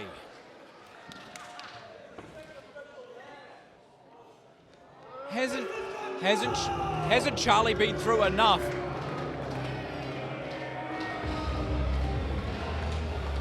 And what the hell are they thinking?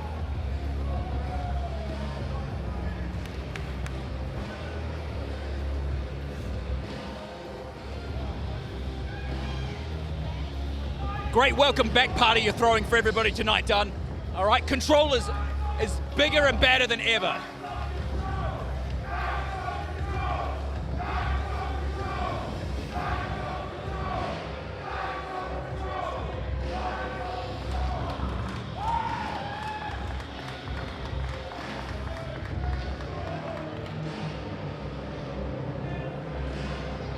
I thought a little bit of mayhem was just what we needed. But turns out they're just under the thumb of the so-called champion as well. And I don't like where this is heading, because now they do have all the gold, don't they, Dunn? You cannot hold me accountable for this, Steve, but you're right. If the Knights of Mayhem are in Control, Control holds all the gold, they have all the cards, they have all the power in Impact Pro Wrestling.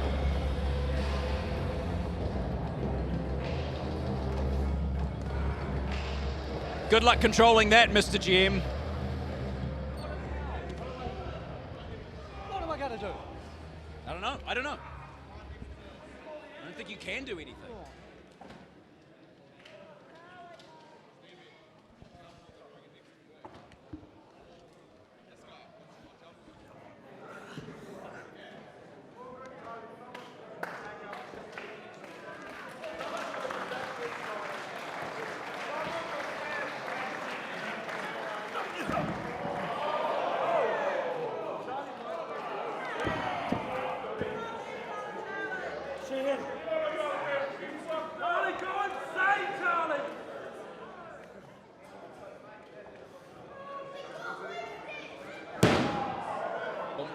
Maybe he didn't really fully understand. I mean, he was just attacked brutally.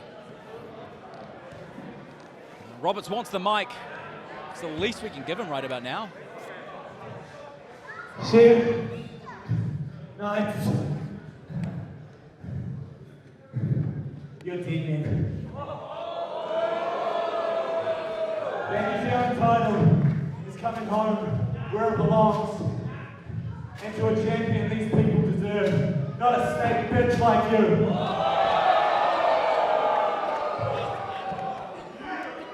Well, Roberts has made it clear this isn't over.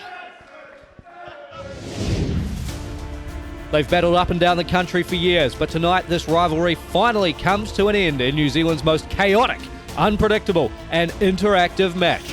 It's time for the Dapper Dynasty versus Manalanch. Fans, bring the weapons.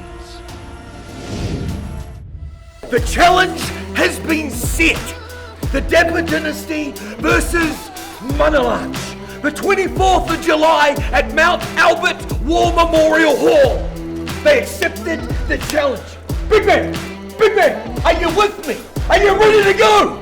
Are you ready for the fans to bring weapons? Come closer. Let me tell you a story. Let me tell you a story about two men that for the first time in their life have finally bitten off more than they can chew. You bring your asses to Auckland because I've got something for you. And I tell you what, when we are done with you, you will never be the same again! In Mana and Avalanche, we will bring the mighty spirit, and we will bring the pain. Big man, he's on. Te Tahi Winnie Dunn, he's on. Will Stone, he's on. Fans, bring the weapons. July 24th, Mount Albert War Memorial. Let's go! Ha!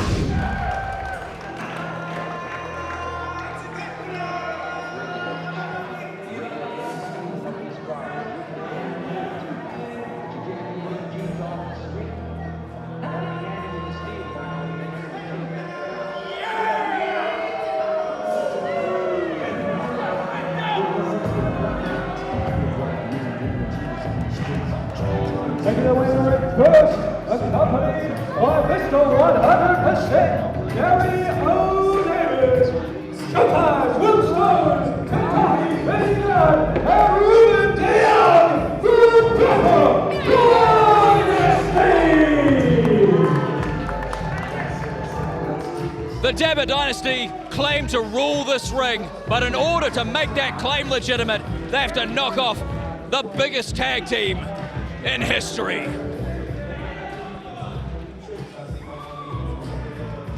And if you're going to want to do it, you're going to have to do it in the most iconic match in New Zealand wrestling history.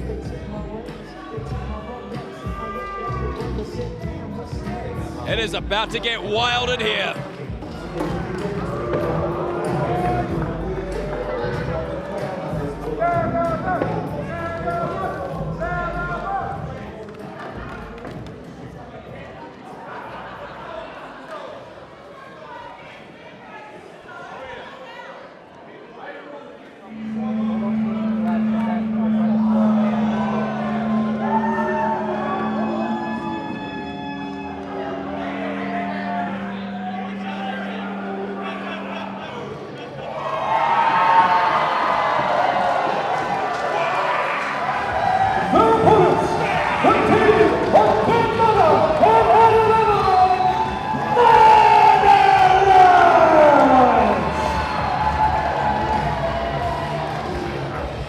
Auckland is feeling the mana here tonight. It is deafening.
And we are underway, the matchup that everybody came to see. It's finally here.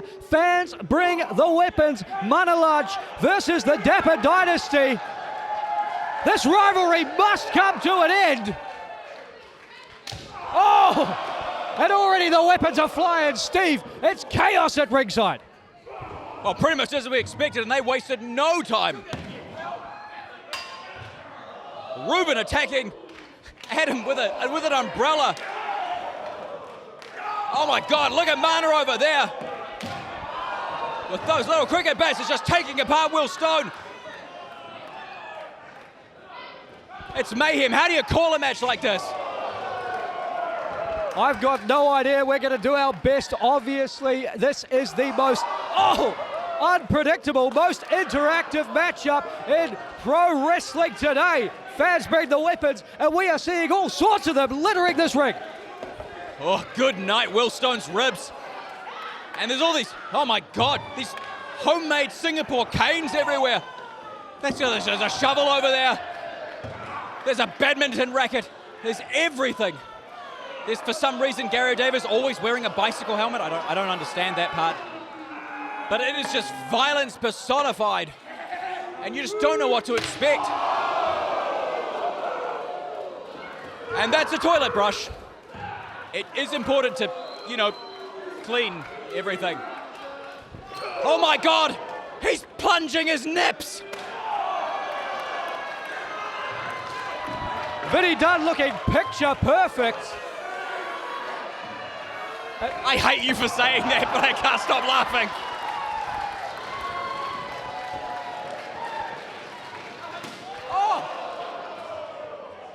De Jong and Avalanche brawling out here by us in the commentary position. You see De Jong got his hands on one of these homemade Singapore canes.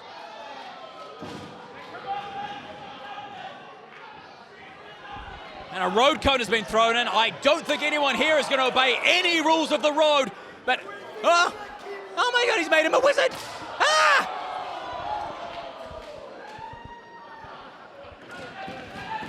This is absolute bedlam, and Will Stone has an axe. Oh, okay, it's okay. It's not made of anything difficult. My God, I thought we were about to see a murder.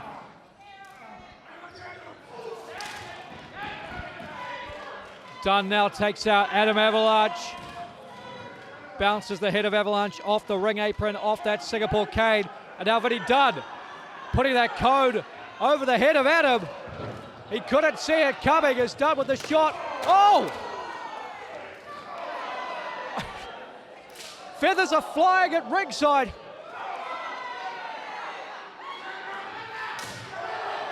Dunn finds a home for that Singapore cane right in the abdomen of Avalanche.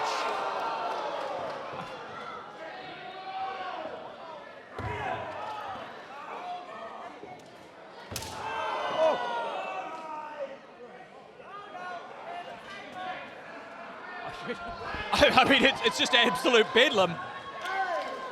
I mean, I just want to say, has everyone just gotten a lot more bloodthirsty? Because usually there's a lot of really interesting things. There is a lot of violent, canes. All the canes. And Ruben de Jong, again, that head, like earlier we saw in the New Zealand Championship match, Ruben de Jong's head just went against that thing. There is a barbed wire shopping cart next to me.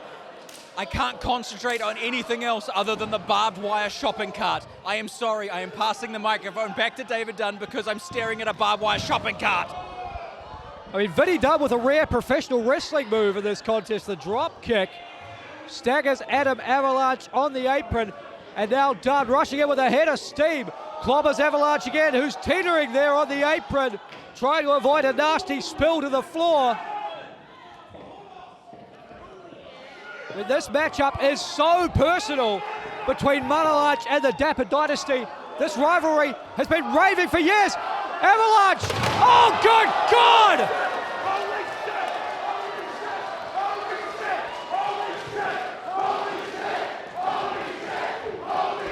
Well, you're goddamn right. Oh my God, it's Alex Savage as well.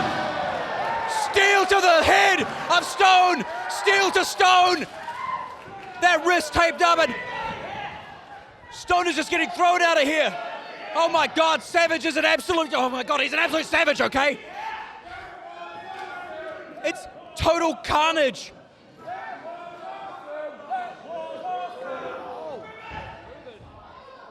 Oh no. The blood coming from the Giant's face. A crimson mask. And that could be a massive game changer right now.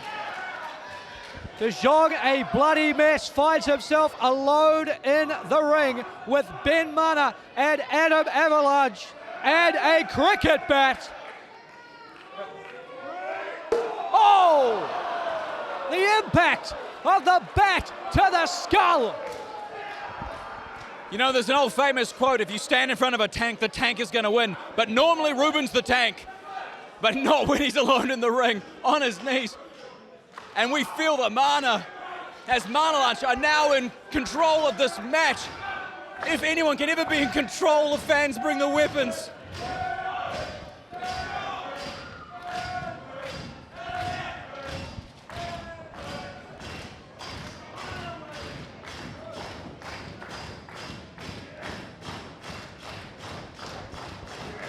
And Adam Avalanche set with authority into Ruben de Jong. That's 206 kilograms, crushing de Jong in the corner.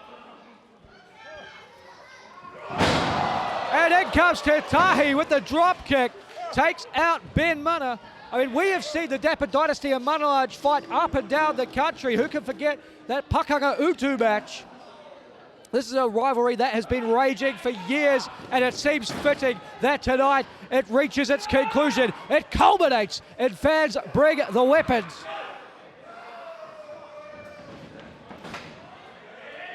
Done with the spear, takes down the big man.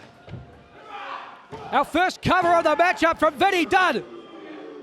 And not quite enough to put Adam Avalanche away, but this Vinny Dunn is proving to be mighty adaptable here. This is why he calls himself Fans, Mr. Fans Bring the Weapons. He's been in the most of these matches, and he is showing us why with that experience tonight, as Ben Mana just gets a pinata smashed over his head on the outside, courtesy of Ruben de Jong, and turns it around with a ukulele to the lower back. A sentence I never thought I'd say. It's not the song that I think, that Ruben was expecting to hear, so he gave him a chair. And the blood is just pouring down Ruben's head. These mighty competitors are going to leave everything in this hall. And I mean it, not just in the ring, all over the hall. You may have to kill somebody in order to actually win this match. And there's another table. Oh my God. Absolute violence. And I do need to reiterate, a shopping cart wrapped with barbed wire is now getting closer to me. I'm not in the match, guys.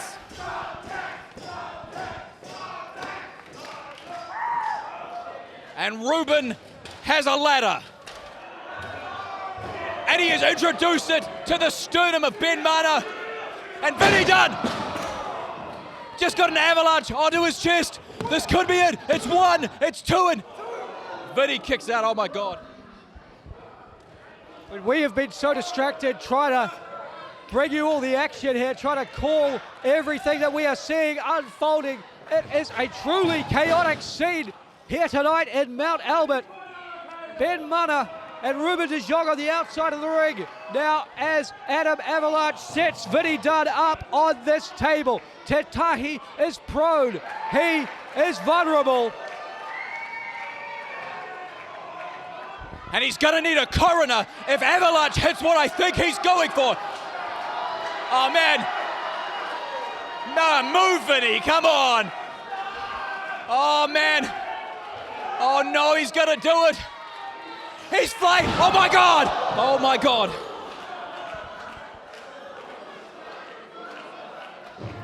It looked like Dunn was attempting to get off the table. Adam going for that patented second rope moonsault. It looked like either he slipped off the ropes. This could be. Avalanche is still in this match, but he came straight off that was bad for both competitors. Keep in mind, Vinny Dunn was sprawled out on that table, Steve. He was a lot higher off the mat than Dunn would normally be. Adam Avalanche had to try and recalculate the arc of that moonsault to drive Dunn through the table, and an unfortunate miscalculation for Avalanche. A nasty landing, not enough to put him out of this matchup though, but the Dapper Dynasty are really calling the shots here after that unfortunate turn of events, a turn of the tide for Adam Avalanche. And now it's Ben Mana setting a blood-stained ladder into the ring. And that ukulele coming into effect yet again. And every year I think they can't get worse. It can't get more violent. And this is hard to watch. because it is absolute pandemonium.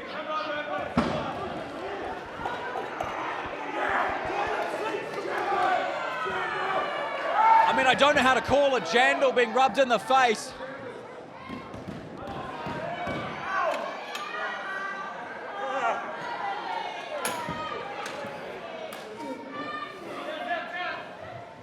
My personal adrenaline is through the roof.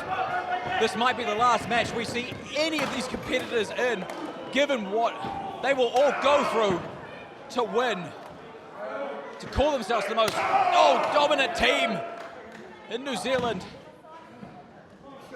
What's it going to take? What is it going to take? Oh! A cane to the chest of Ruben de Jong, over and over and over. Finally, de Jong slumps on that table where Ben Munner wants him. Steve, there's a reason Fans Bring the Weapons is such a career-defining event. Mount Albert knows it. It's because this is chaos. This is a career shortener. Many competitors will only wrestle the one, and I cannot believe what I'm seeing. Ben Munner setting up a ladder right next to this table. I'm hallucinating, right? I'm hallucinating because you said career shortening. This is career ending for possibly both competitors.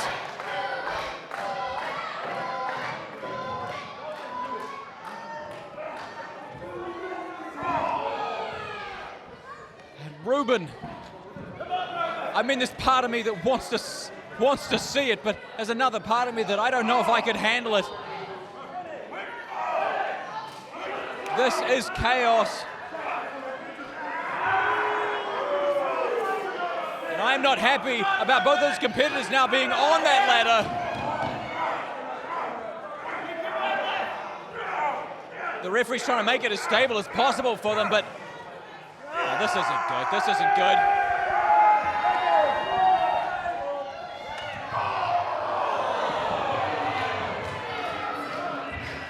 Yep, Gary O'Davis, as usual, paying dividends. But no! Mana crashing through the table. Well north of 150 kilograms, smashing through that table. And it is enough to end this matchup.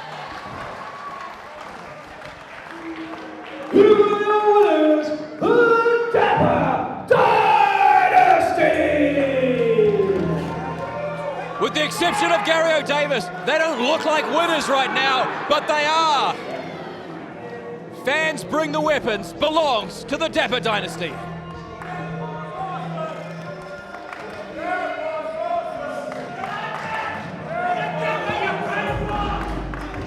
What a truly chaotic, violent, vicious Fans Bring the Weapons matchup. Manalach and the Dapper Dynasty went to war in a very literal sense tonight, using anything and everything they could get their hands on. I mean, this looks like a bomb went off at ringside here. We got shrapnel all over the place. Ruben de Jong, a bloody mess. Fans Bring the Weapons, it never fails to deliver. And you can see the war wounds all over. I mean, that's a horror scene right there on Ruben's face. What he has gone through in this match. I mean, it has to be commended. The Dapper Dynasty, they backed it all up, didn't they? When all's said and done, Te Tahi Vinny Dunn has lived up to his nickname. Vinny is Mr. Fans Bring the Weapons for a reason, and tonight he survives, and that is the optimum word, because nobody is really truly a winner in this matchup, but Dunn and his Dapper Dynasty survive and are able to walk out of Fans Bring the Weapons.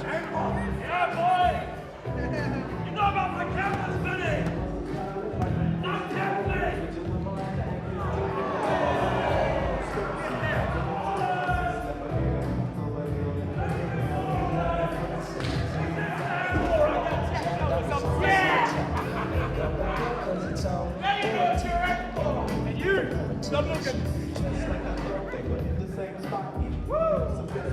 What a result, what a matchup, what a night that we will be feeling the ramifications for months to come as Mount Albert show their appreciation for everything Manawatu have been through.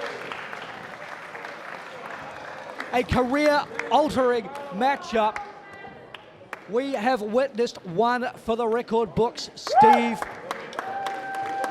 What a night it's been. We thank you for joining us tonight, ladies and gentlemen, wherever you are checking out tonight's action in the world. On behalf of Steve McCleary, I am David Dunn. We bid you adieu. Good night from Fans Bring the Weapons.